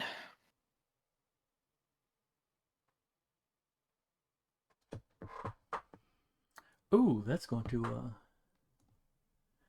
Seems bad. like it's a major for people. I like to hope that's at least half of their HP.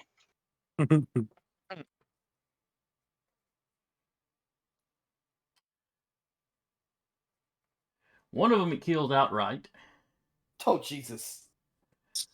Yeah, no, Like that one of them, sounds about right. it was the exact HP. exact HP he had. Okay. The other one that takes the damage is he's got a bright future ahead as an actor if the Freddy Krueger Barbecue? movies come out early. But he is still Don't technically worry. alive. Is it a major wound? Oh, it's definitely a major wound. Teak wants a shotgun.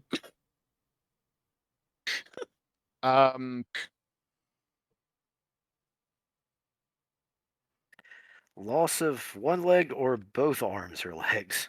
That's Expands to nerve the damage. loss of one Jesus. or both arms or legs. And So- completely unable to fight. So for whatever reason, his limbs Burned off tend his to take more of that arms damage. last night. I'm going to say lead. I'm going to say the fire erupted up, more from like the ground, like maybe the floor caught fire along with it. Or exploded the ammo, maybe? Maybe if it exploded the ammo, that could be why it took out the arms. No, don't have it be his arms, because Teak wants the shotgun. Oh yeah, this is the shotgun guy. We'll say that's what causes the leg damage. Is he had extra shells in his pants pockets? There we go. Okay. Fair enough. So that goes off and just does a number on his legs. Mythbusters did debunk that, but yes, I love this in the moment.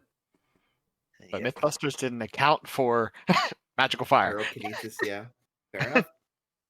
Maybe he had dragon fire rounds. I don't know if those existed right now, did they? Magical dragon fire. They just turned into dragon fire for whatever reason. Yep. Unfortunately, it was cinematic ammo, so it does cinematic things.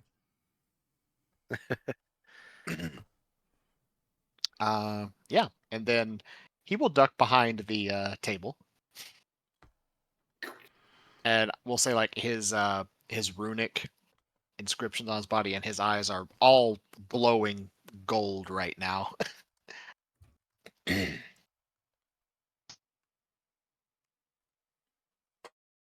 The guy that is still standing, and like some of his clothes are smoldering. It's not like he was just magically completely Unscathed. untouched, but he's undamaged. Yeah. He drops back.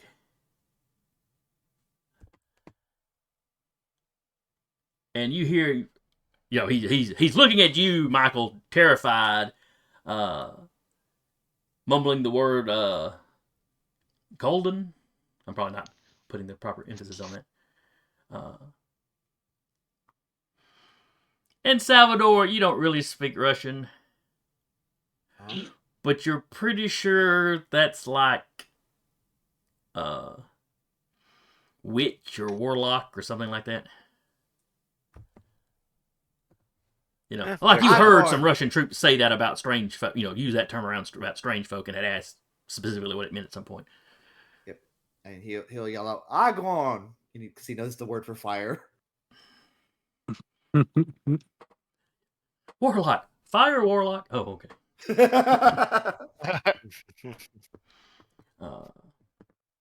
Is he beating tracks, or does this turn into a chase? Oh, it's not his turn yet. Okay. Oh, Next, so we are next still all the going in 16s combat get to order. go, so Okay. I'll do them in the order of roll 20. Put them. Vivian. Guy is still in the doorway. Yes. Well, he was the guy that opened the doorway is the one that died. The other two were technically still, you know, visible through the doorway, standing in the hallway outside. The guy that was in the room. The guy that was in the room with us, he's down beside us. Yes, Wayne Sebastian. Yeah, as soon as there was a knock on the door, he dropped to his belly. And then when Michael tried to pick him up, he, you know, wiggled loose. Curb stomp the guy that clearly knew what was going on, or shoot the guy in the hallway. We'll shoot the guy in the hallway. Okay. I mean, he's the only combatant left. She'll pop up just enough to take a shot at him. Yeah, because you do have that big oak table that Leo flipped over his cover. Yeah, she pops up, takes a shot, ducks back down. All right. Oh, that's a success. He will try to dodge. What is his dodge? Well, first, I'm gonna make a spot check for spot roll for him. He's so focused on Michael. Let's see if he even notices he's being shot at. 27. Okay. Mom, I'm doing things. He's still aware enough of his surroundings that when a gun comes out, you know, self-preservation kicks in. So he will try to dodge. Let's see. His dodge is...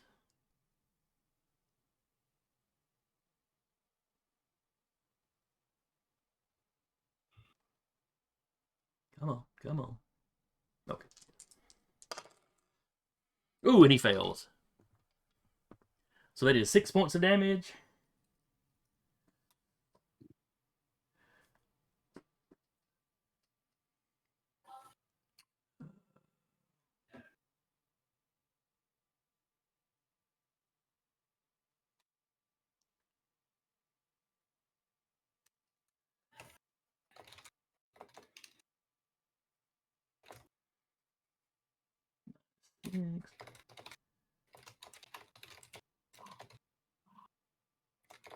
All right, so you winging. It is not enough for a major wound. That's fine. Next up is Salvador. I mean, not Salvador, Leo, I'm sorry. Kidding. All right, so one man is down, one man is clutching his legs, and we have still one assailant that is... Is the other guy very injured or what? The one that got his... So one killed outright. Yeah. You know, the other guy horribly burned, and the shells went off in his pockets. So he's laying on the ground just sort of moaning. You're not even sure if he's exactly conscious. But there was a third individual. Is he still The third standing? individual is the one that Vivian just nicked him with a bullet.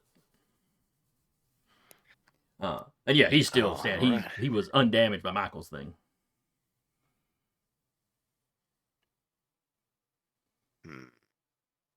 Which option would I take here?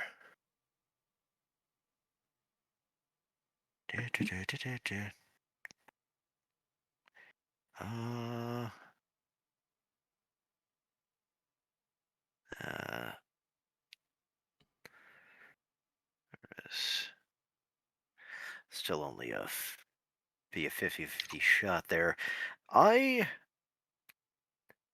This is something Leo just learned. Let's see, let me Oh, gotta bring up that magic book again. Sorry about that. All right, I'm gonna go ahead and let Charlie go while you're looking stuff up because she's on the same initiative as you. So y'all be going kind of simultaneous. Charlie, what are you doing? So what do we have here? You have a man standing in the doorway. The one with the Tommy gun. You have the guy that dropped to the ground when there was a knock on the door. So obviously he's in on it. Okay, I see how that works. All right. Scully, down, please. I'm like doing my chainmail stuff as I'm doing this, and she keeps jumping on my desk. All right. So what is Charlie? All right. All right. She's going to shoot. The I'm person. a healer, but... I'm a healer, but you do realize that's do no harm, but I'm off the clock. Huh? Yeah. Okay. I'm a healer, but I'm gonna shoot the person that dropped to the ground. See if I Point actually blank. hit. I failed. Fine. So the bullet goes into the the table's flipped over. You're kind of probably falling out of the chair or dropping behind the thing. You whip out the gun. You take a shot. Bullet buries itself in the floor next to the guy's head. All right. Can we keep this guy alive to be interrogated, please? Interrogated. All right, Leo. We just need one of them. Yeah, the guy back here. All right, the guy in the back rear, the guy with the Tommy gun. He's the one in the hallway. Okay, so he is the most dangerous. I'm going to. You see, Leo, like it's like a little stone necklace. He's got another stone. You'll see him say something while he rubs that almost claw kind of stylized stone over this rock, and I cast Fire Arrow. All right, let's look up Fire Arrow. It is at first I thought, oh, it enhances bullets. It doesn't. Essentially, you're enchanting the object. Basically, it's kind of like a it's not really fire a ball, but rather you turn that object, because you need like a missile, as they describe it, like a... Is it like catapult in D&D? You need an ordinary arrow, rock, or dart. Yes. Mm-hmm. It turns a projectile and it turns a object into a projectile. Yes. Think almost like Gambit's how he does stuff. Basically, the object, essentially, it's sort of the physical component, and it what launches when I do the cast. Mm-hmm. Yeah. So, all right, give me the roll for casting.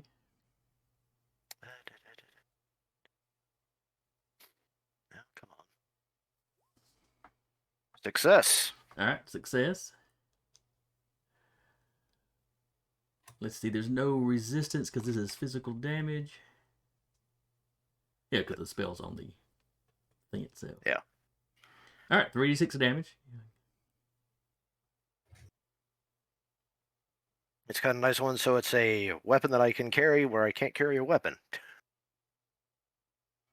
All right, we'll roll the damage. Oh, come on, dice roller. Work with me.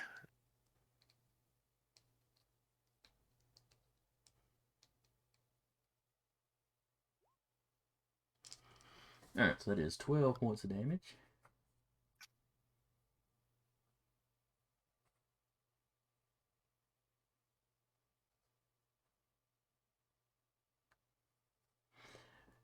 All right, he is not looking too good. 12, however, was not half of his total, so it's not a major wound. Even though points-wise, it's a pretty big deal to him. And his coat catches on fire. Yeah. I don't know if that would cause disadvantage or not, because, being on fire. Then He's it not on is- fire.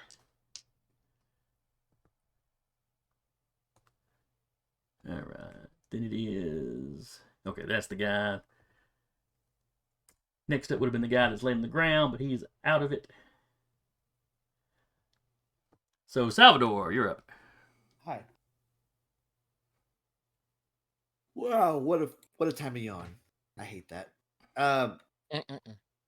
This guy is still right here, or is he run? Is he like run? Not his go yet. He's still standing there. Cool. I think I want to try to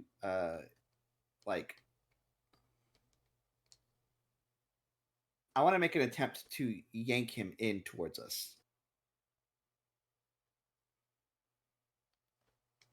Okay, so you're basically going to run up to the door, grab him by the lapels, and pull him in. Yeah. Well. Yeah. No, I don't think he would. I don't think even with my really good authoritative voice, he would not respond well after being shot twice now. Oh no, you're not going to talk him into just stepping in. I almost guarantee you that. I'm going to yank him in. Let's do grapple. That's a failure. Okay. Oh no, this is what I saved my thing for, so I'm going to try to re-roll it. Okay. Spend those points. Yep. Net fumbled. Okay.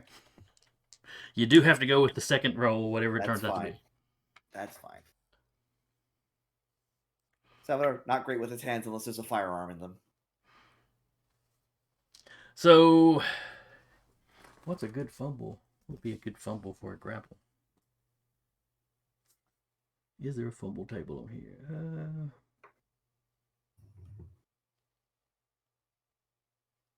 Not really.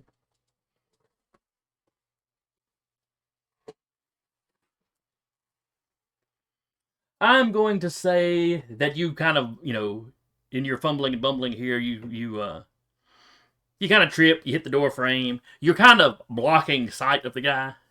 I mean, not complete sight. So basically, anybody else shooting at this guy will take a penalty. I think I just flip. Let's see. Should they have to fumble to hit you, or if it's just if they miss him, they hit you? Yeah, I'm gonna say if they miss him, they'll probably hit you. Okay.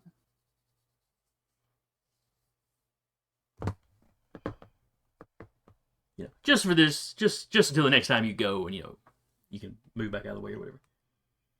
Teak. So there's one or two outside in the hall. There is one that is active. There is one that is. There's another one that is technically still alive, but he is a non-issue. He's not. He's semi-conscious. Teak's going to walk out the door and fire at the guy point blank.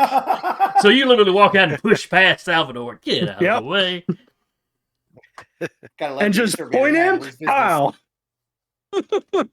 He is point blank. Yep. All right, give me the roll. The roll's easy, so you double. Whoa. No. He still takes the penalty from Salvador's being in melee, so it basically cancels it out. Right. Because he's still having to push past, but it's a normal roll.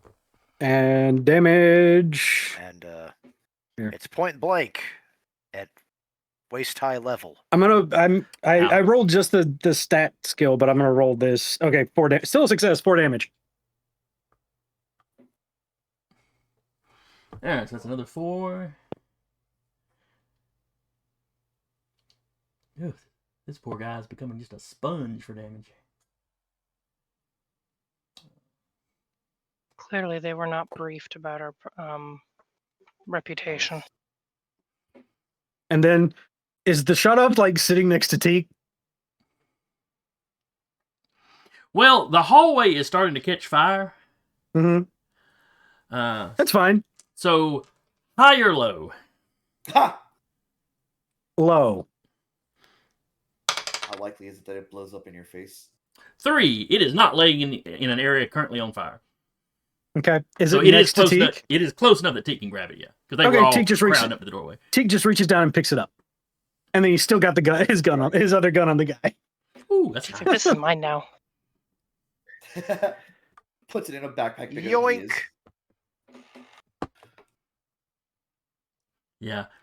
At this time period, sawed-offs could be used by the government and the police. I'm not sure they were legal for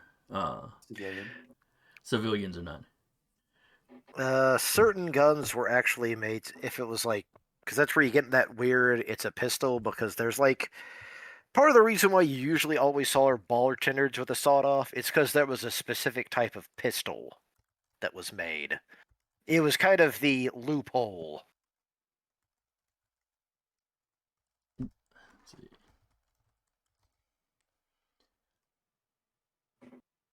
Let's see. Sawed-off shotguns were largely illegal in the 1920s, though not because of a federal ban in that specific decade, but due to association with criminal activities.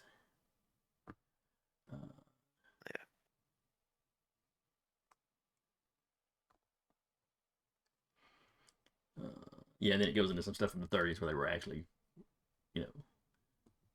more specifically outlawed. But something I looked at earlier said the police used them some, and government folks. So we'll see if the police let you keep it. Mm-hmm. Assuming they ever become aware of it. I gotta go down to my car. Hold on. I'll be right back. There were these 2 heavily armed guys and their buddy, who was just there to watch. All right, we drop down to 11, which I believe, since Vivian is using her pistol, she can take a second shot if she'd like to. There's a lot of people around this guy now, so she's gonna hold off on that. Okay. But no, she couldn't take any kind of action against the guy on the floor as far as grappling. It would just be the shots, correct? Right. She could only shoot him. Okay. There's too many of her friends around the other guy, so no. All right. Then we come up to Mr. Sebastian, laying on the floor, having been shot at by Charlie, even though he was just innocently laying there. Mm-hmm. He is, however, pulling a pistol out of his coat. Sick. This motherfucker trying to ice skate in hell. It becomes self-defense now. Yep. Let's see. Michael was trying to wrestling briefly and then set a couple of men on fire.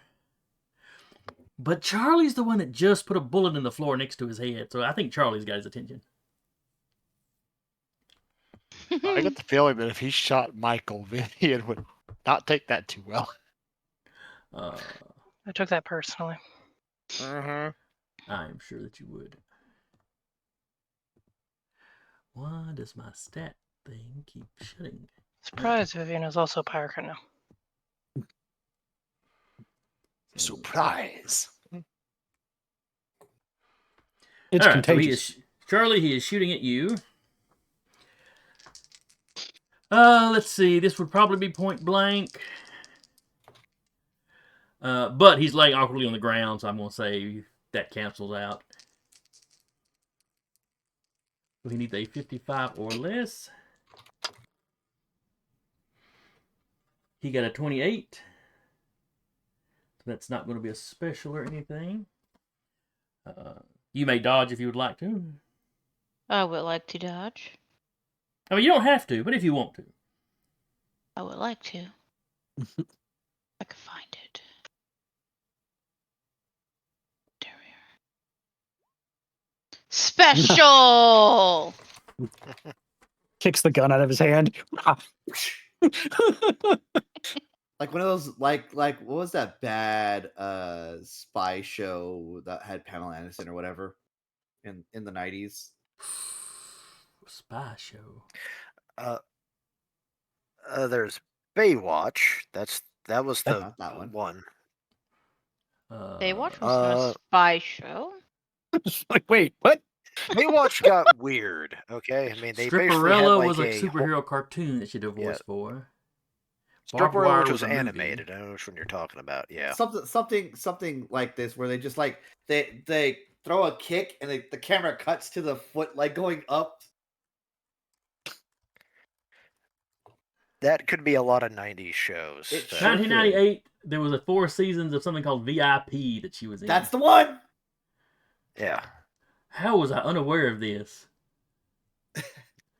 Yeah, you have The something funny to thing watch that you this said weekend. that Just now the that you said the pictures. title of the show, I remember it. Just the Yes. pictures makes this thing look like absolute garbage. But primo 90s It was garbage. bad. It was real bad. Danny would love it. But 4 seasons. Probably Danny did. loves anything that passes time. Yeah. But it got 4 seasons.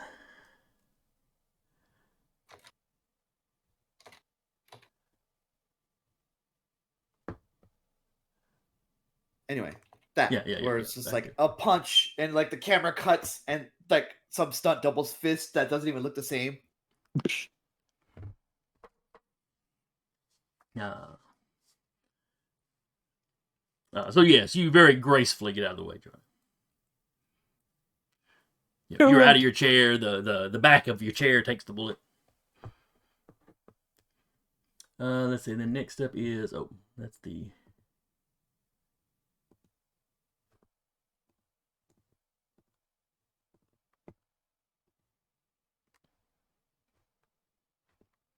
That's the actual dead guy, so we'll pass him by. Then I have a cop in the order for no reason, probably from a previous fight. Yep. I think he's been in there for a while. He just appears occasionally. The guy that got crippled in like the first 2 episodes, just I'm here. I'm doing my Get part. crippled again. And then Mr. Tommy Gun goes.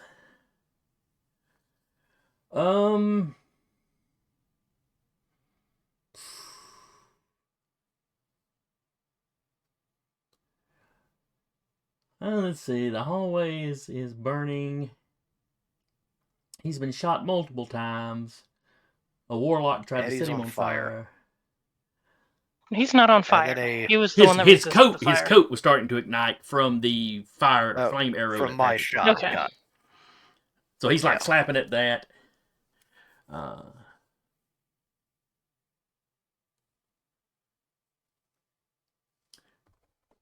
So he's going to try to kick Teak away from him and make a run for it.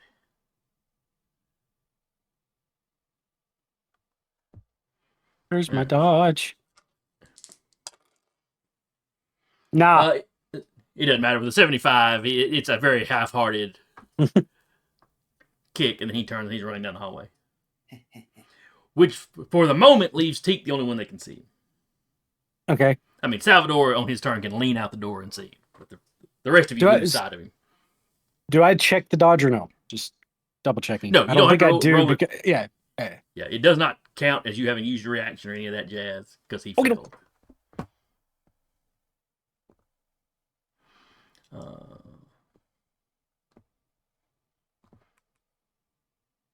Salvador can't take a shot. I don't think you can see him. Maybe he can. He is in the door frame. Well, Salvador had already gone, and since he didn't shoot, he doesn't get the extra shots. Yeah. Okay. Then we get down to Vivian's third shot with her gun. I didn't shoot again, so. Yeah, that's fair. That's fair. Teak, however, did shoot, and we're also down to him. If he wants to take another shot. Nope. Not that one. Well, but, good. Only a rat would shoot a man in the back. But that's just it. I get to shoot again, and I still fell. Bang, bang, nothing. If anything, you're motivating him to run faster. As he's like trying to pull his... He has dropped the Tommy gun and is trying to pull the coat, the burning coat off while he runs. Yep. He just says, we got a runner. Top of the order is Eric. Pulls back the hammer on his gun again. So I will head to the door.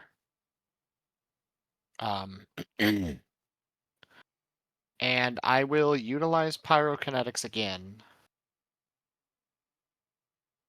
This time, it's at a point-to-point expenditure to snuff out the flames in the hallway. Okay. Basically, putting the fire out he just started. Yeah, that's fair. So I'm not sure how much that would be. All right.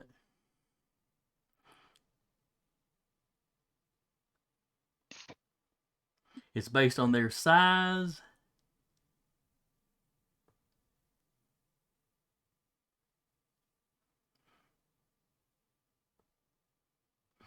Every D6 is essentially a size. Oh, let's see.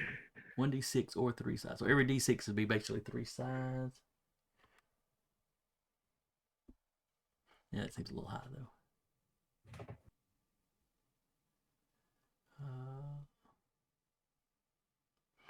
Though this is an area, this is a decent sized hallway.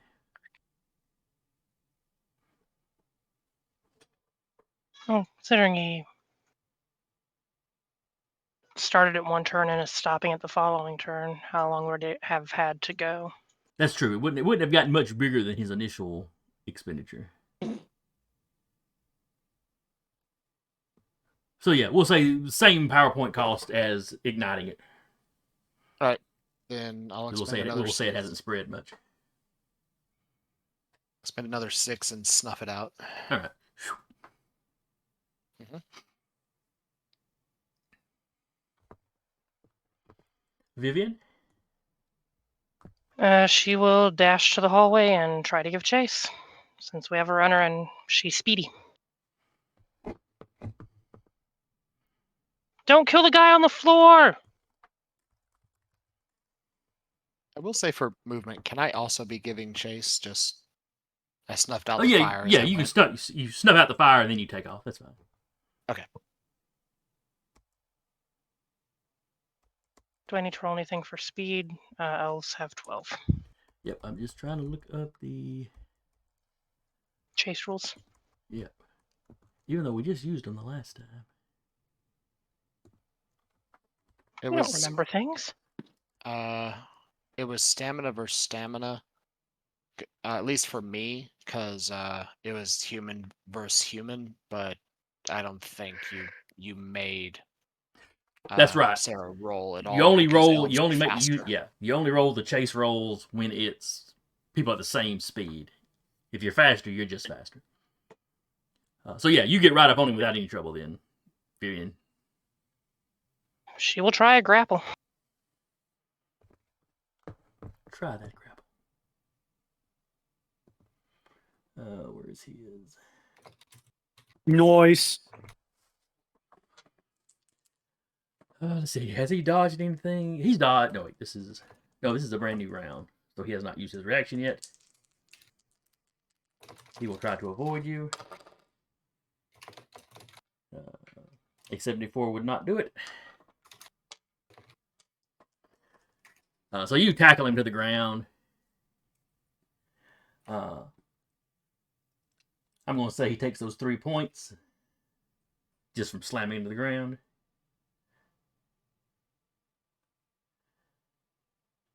And he's somehow still alive.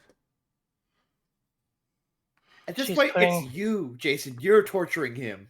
No, he just has a set amount. She is putting all 5'6" of herself trying to keep him down.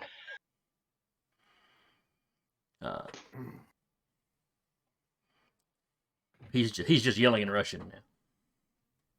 She yells back in Elvish. It's things that her mother would probably disown her even more for if she heard it. He's probably not saying things his mother would have approved of either. I mean, he's saying it to something that his mother would have viewed as unnatural, so maybe she'd be more okay with it, but you know.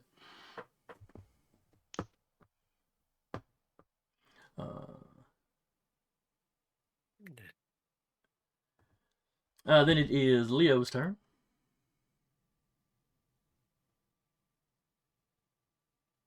All right. So they are currently pursuing the Tommy gun guy? Yeah. He ran off. Michael stepped out snuff the flame, and then headed after him, and then Vivian streaks out the door after him.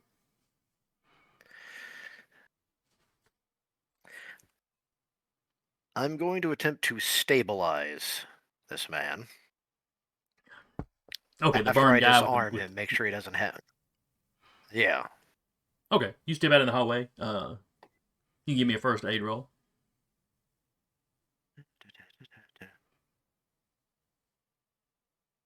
This. Okay, you start doing what little bit you can do for burns, first aid wise, and you're checking his legs.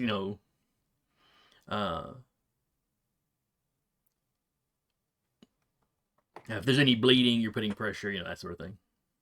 He will eventually be able to walk again, but it's going to be a hot minute. Yeah. He's going to spend a fair amount of time in recovery. In the burn ward. Hopefully the hospital makes can it stop. Burns are hella. Yeah, hopefully the hospital can stop any infections from setting in. Yeah. I just want to put it from these guys' perspective.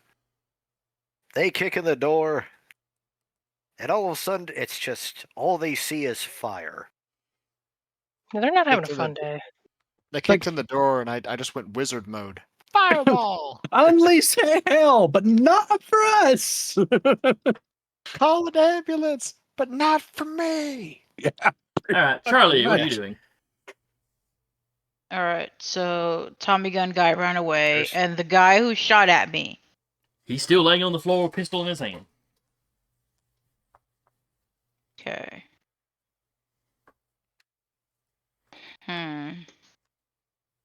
How hurt does he look? He doesn't look hurt because he threw himself to the ground. Right. He's taking no damage.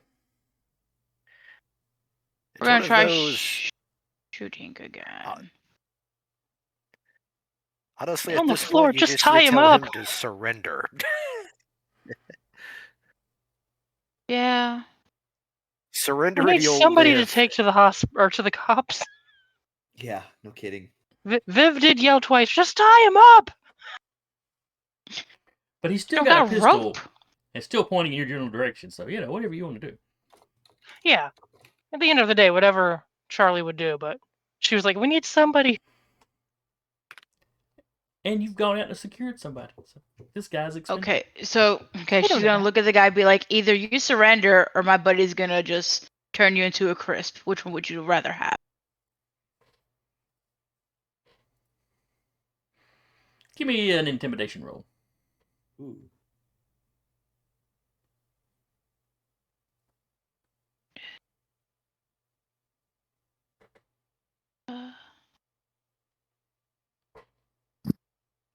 Where is intimidation? Uh, Is it perform? No. I thought there was an intimidation in here somewhere. It'd be under persuasion. There is no intimidation in this one. That's right. Persuasion covers the variety. Yeah. Give me a persuasion then. Yeah. I succeeded! Yeah! And given what he's seen go on, and the fact he's laying on the floor surrounded. Ooh. It's like. But he. Let me give him a roll. Like, you don't even have a name tag. Just lie down. No. This is Wayne Sebastian. He has a name.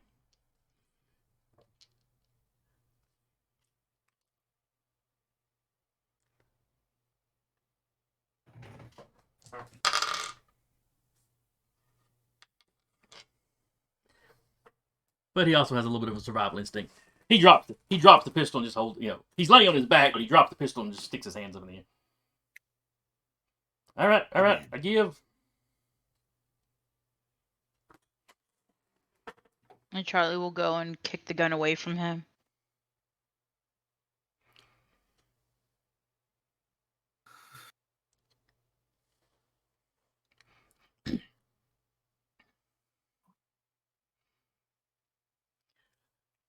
As all this is going on, Clifford is just standing back by the table.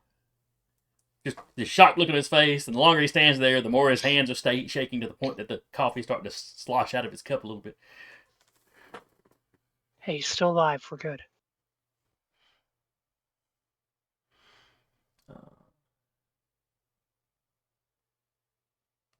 And then Salvador.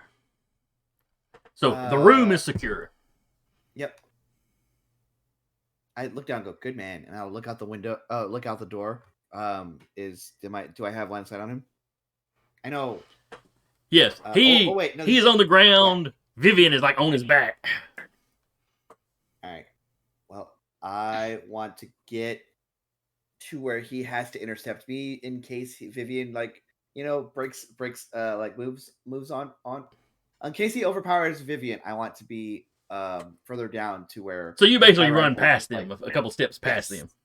Yep. Rifle is out. I have pointed it like, buddy.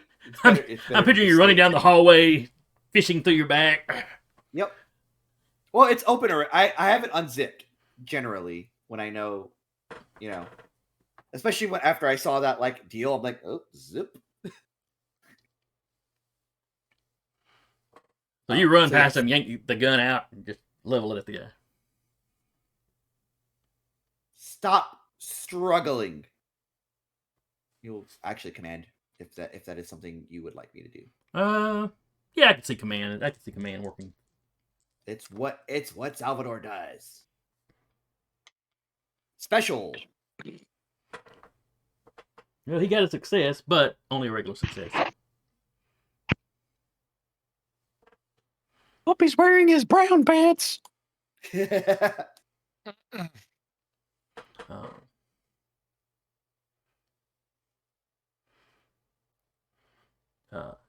then with a thick Russian accent, he's like, I surrender, please get her off of me.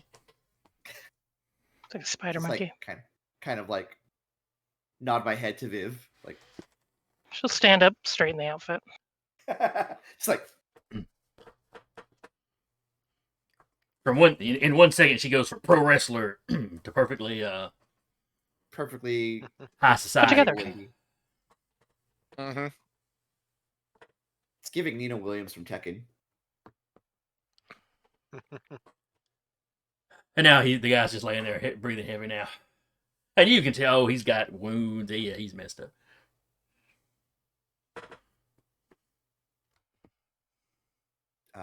Yeah, so Salvador will keep the weapon trained on him until I assume somebody somewhere has called the police. Yeah, gunshots. It's only been one round. That's still like, I don't know about you, but if I hear a gunshot within the 6 seconds of combat, I'm calling the police. Yeah, there were multiple gunshots, so people are probably scrambling for the phones right now. Yes. Which is fine. I'll keep him pointed. Like, can somebody detain him?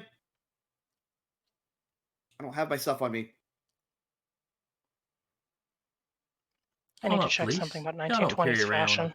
You don't carry around handcuffs. I'm not saying handcuffs. I'm saying something to bind his hands. At that point, Michael will walk up, kneel down, stare the man in the eye with his eyes still glowing, and wait. Well, I don't know about that. He's gonna be good and stay right where he is, isn't he? I'm not going to move. I think I need a doctor. Yeah. Thankfully, we actually have a few of those. So does your friend.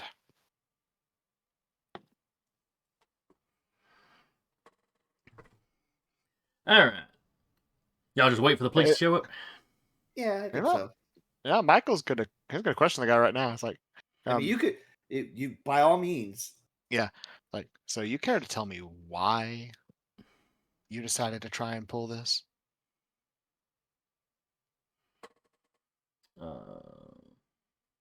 Give me an intimidation. Again, persuasion. Yeah. Really? Yeah. You can reroll it if you have points left over. I don't have enough power for it. You have offended Pip God of Dice, clearly. Yeah.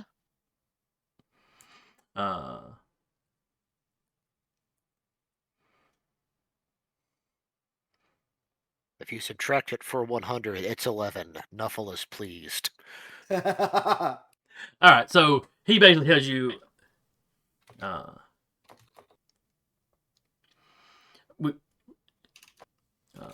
we found out you were investigating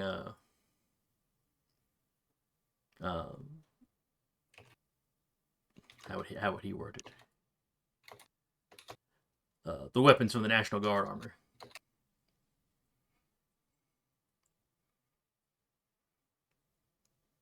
You were basically you were poking around in places we didn't want you poking around in. We thought we would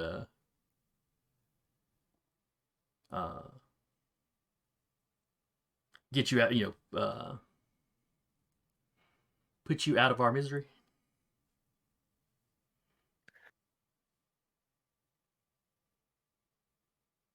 He grabs the guy's hair, turns his head to look at the still smoldering remains of his friend and the one still bleeding out. It's like, and how did that go for you? And Teek's walking closer to him with a shot-off shotgun. Very poorly. It went very poorly for us, obviously. We underestimated your unnatural abilities.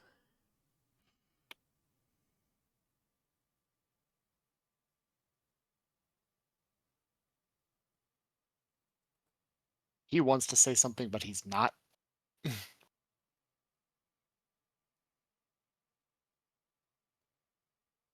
Instead, what he'll say is, no, I think what happened is you overestimated your own.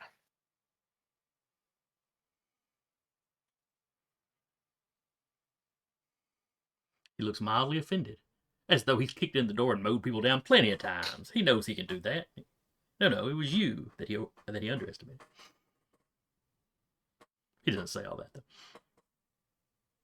though. Where's Vasily? He doesn't know.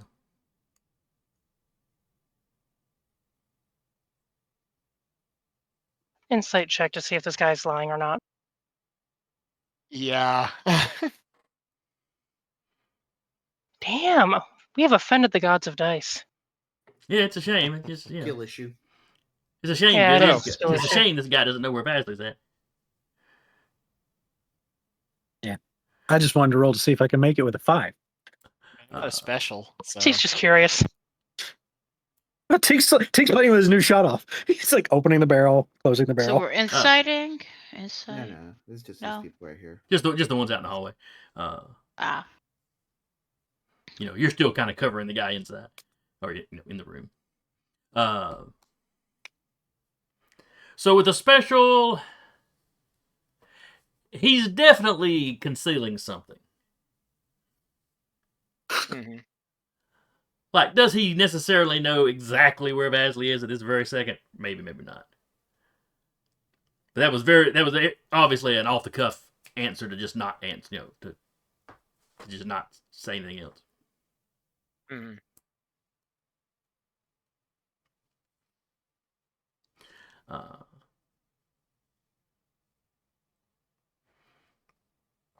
And he's not super talkative, He mostly just keeps talking about, being taken to a hospital, especially for his friend.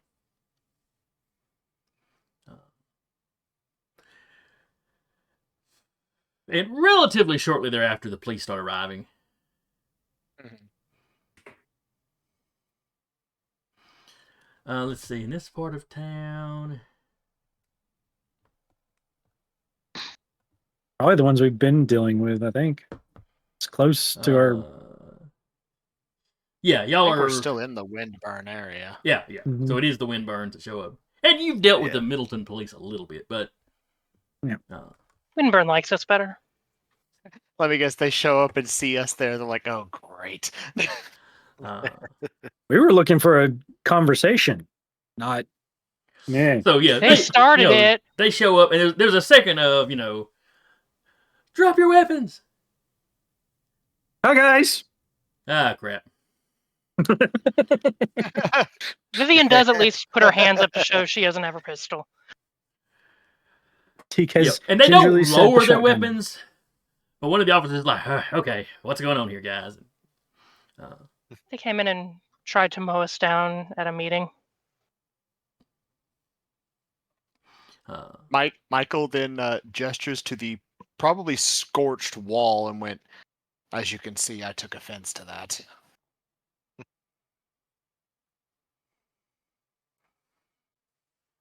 When One of the guys is like, Faith and Begor, you could have burned the entire building down. Are any of the responding officers elves? Oh, it's the Windburn precinct. It stands to reason there probably is. Okay, she's not going to say what she was going to say then. Carry on. Okay, what was she going to say? I must know. She was going to be like, we could probably get in trouble for you just flinging fire around, right?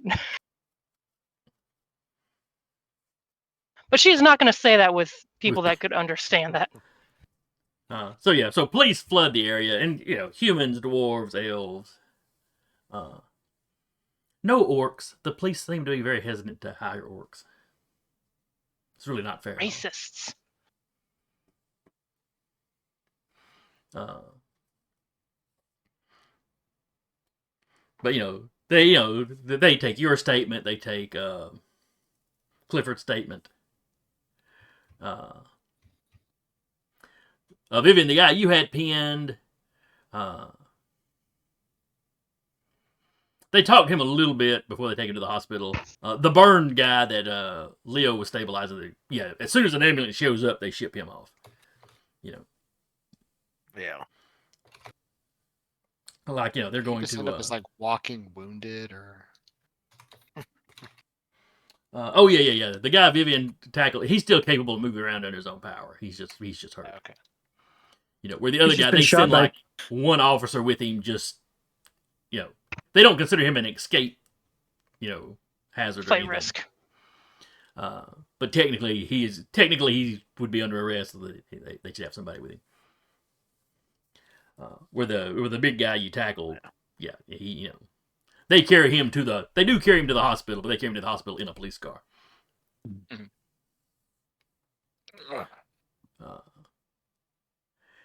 And let's see, it's after 9:30. I assume they take the Tommy gun and the shot off. Do they know about the shot off, or does Teak hide it? Teak's not gonna hide it. I don't know if we would have time to hide it. They're gonna take the sawed-off shotgun. Yeah. At first, they're just kind of like, "Sir, it's not legal for you to have." You're like, but as soon as you tell them it was, you took it off one of the guys, it's like, oh, okay. But they take it as evidence. Though one of the officers is eyeing it like he really likes it. I saw it first. Kidding. He doesn't say that. I will say, if one of them does question Michael as to why he unloaded with fire in the building, he will basically say is the door effectively got kicked open. There's 3 people with heavy weapons aimed at us, and he just reacted. Actually, nobody asks you that. Oh, really? Okay. The door kicks open, somebody got a Tommy gun, and you hit him with what you had. Yeah. Now, the humans seem to be less than... the human officers seem to be a little nervous around you. Where the elves and the dwarves are a little more, he does magic, okay. It's, They're more, you did what you had to do. Yeah. Magic would be worrisome if you weren't kind of a known quantity. Yeah. At this point, Michael's just pulling the longest con ever. He's not actually using magic at all. Well, let's face it, for the common person, it's the same difference. I mean, yeah, but it just amuses me. They're all like, oh, he's using magic, whatever. And as soon as the police leave... It's essentially magic. As soon as the police leave, Teak's just going to be like, I'm going to go get my own shotgun. I mean, it is a nice gun. Well, by the time they're ready to leave, Well, they want you to come down to the... and you can buy a gun. They're wanting you to come down to the police precinct with them. I mean, nothing... Standard protocol. Yeah, nothing unusual about that. They just come down and give a statement. Yep. Do all that jazz. And that is probably where we'll pick up next week. It's with y'all at the station, having given y'all's reports. And then you can continue your investigation any way you want to. There might be somebody you want to go track down and talk to. Who knows? Yeah, about that. Considering he was very happy to have us there and then suddenly ambush. Oh, do you maybe tell the police about Vasily? Oh yeah. They'll put an APB out on him immediately. I mean, any We're just excuse. very concerned. He was late to the meeting. Oh, they don't need all that, He's rabble-rousing with the union. They're happy to bring him in for any reason.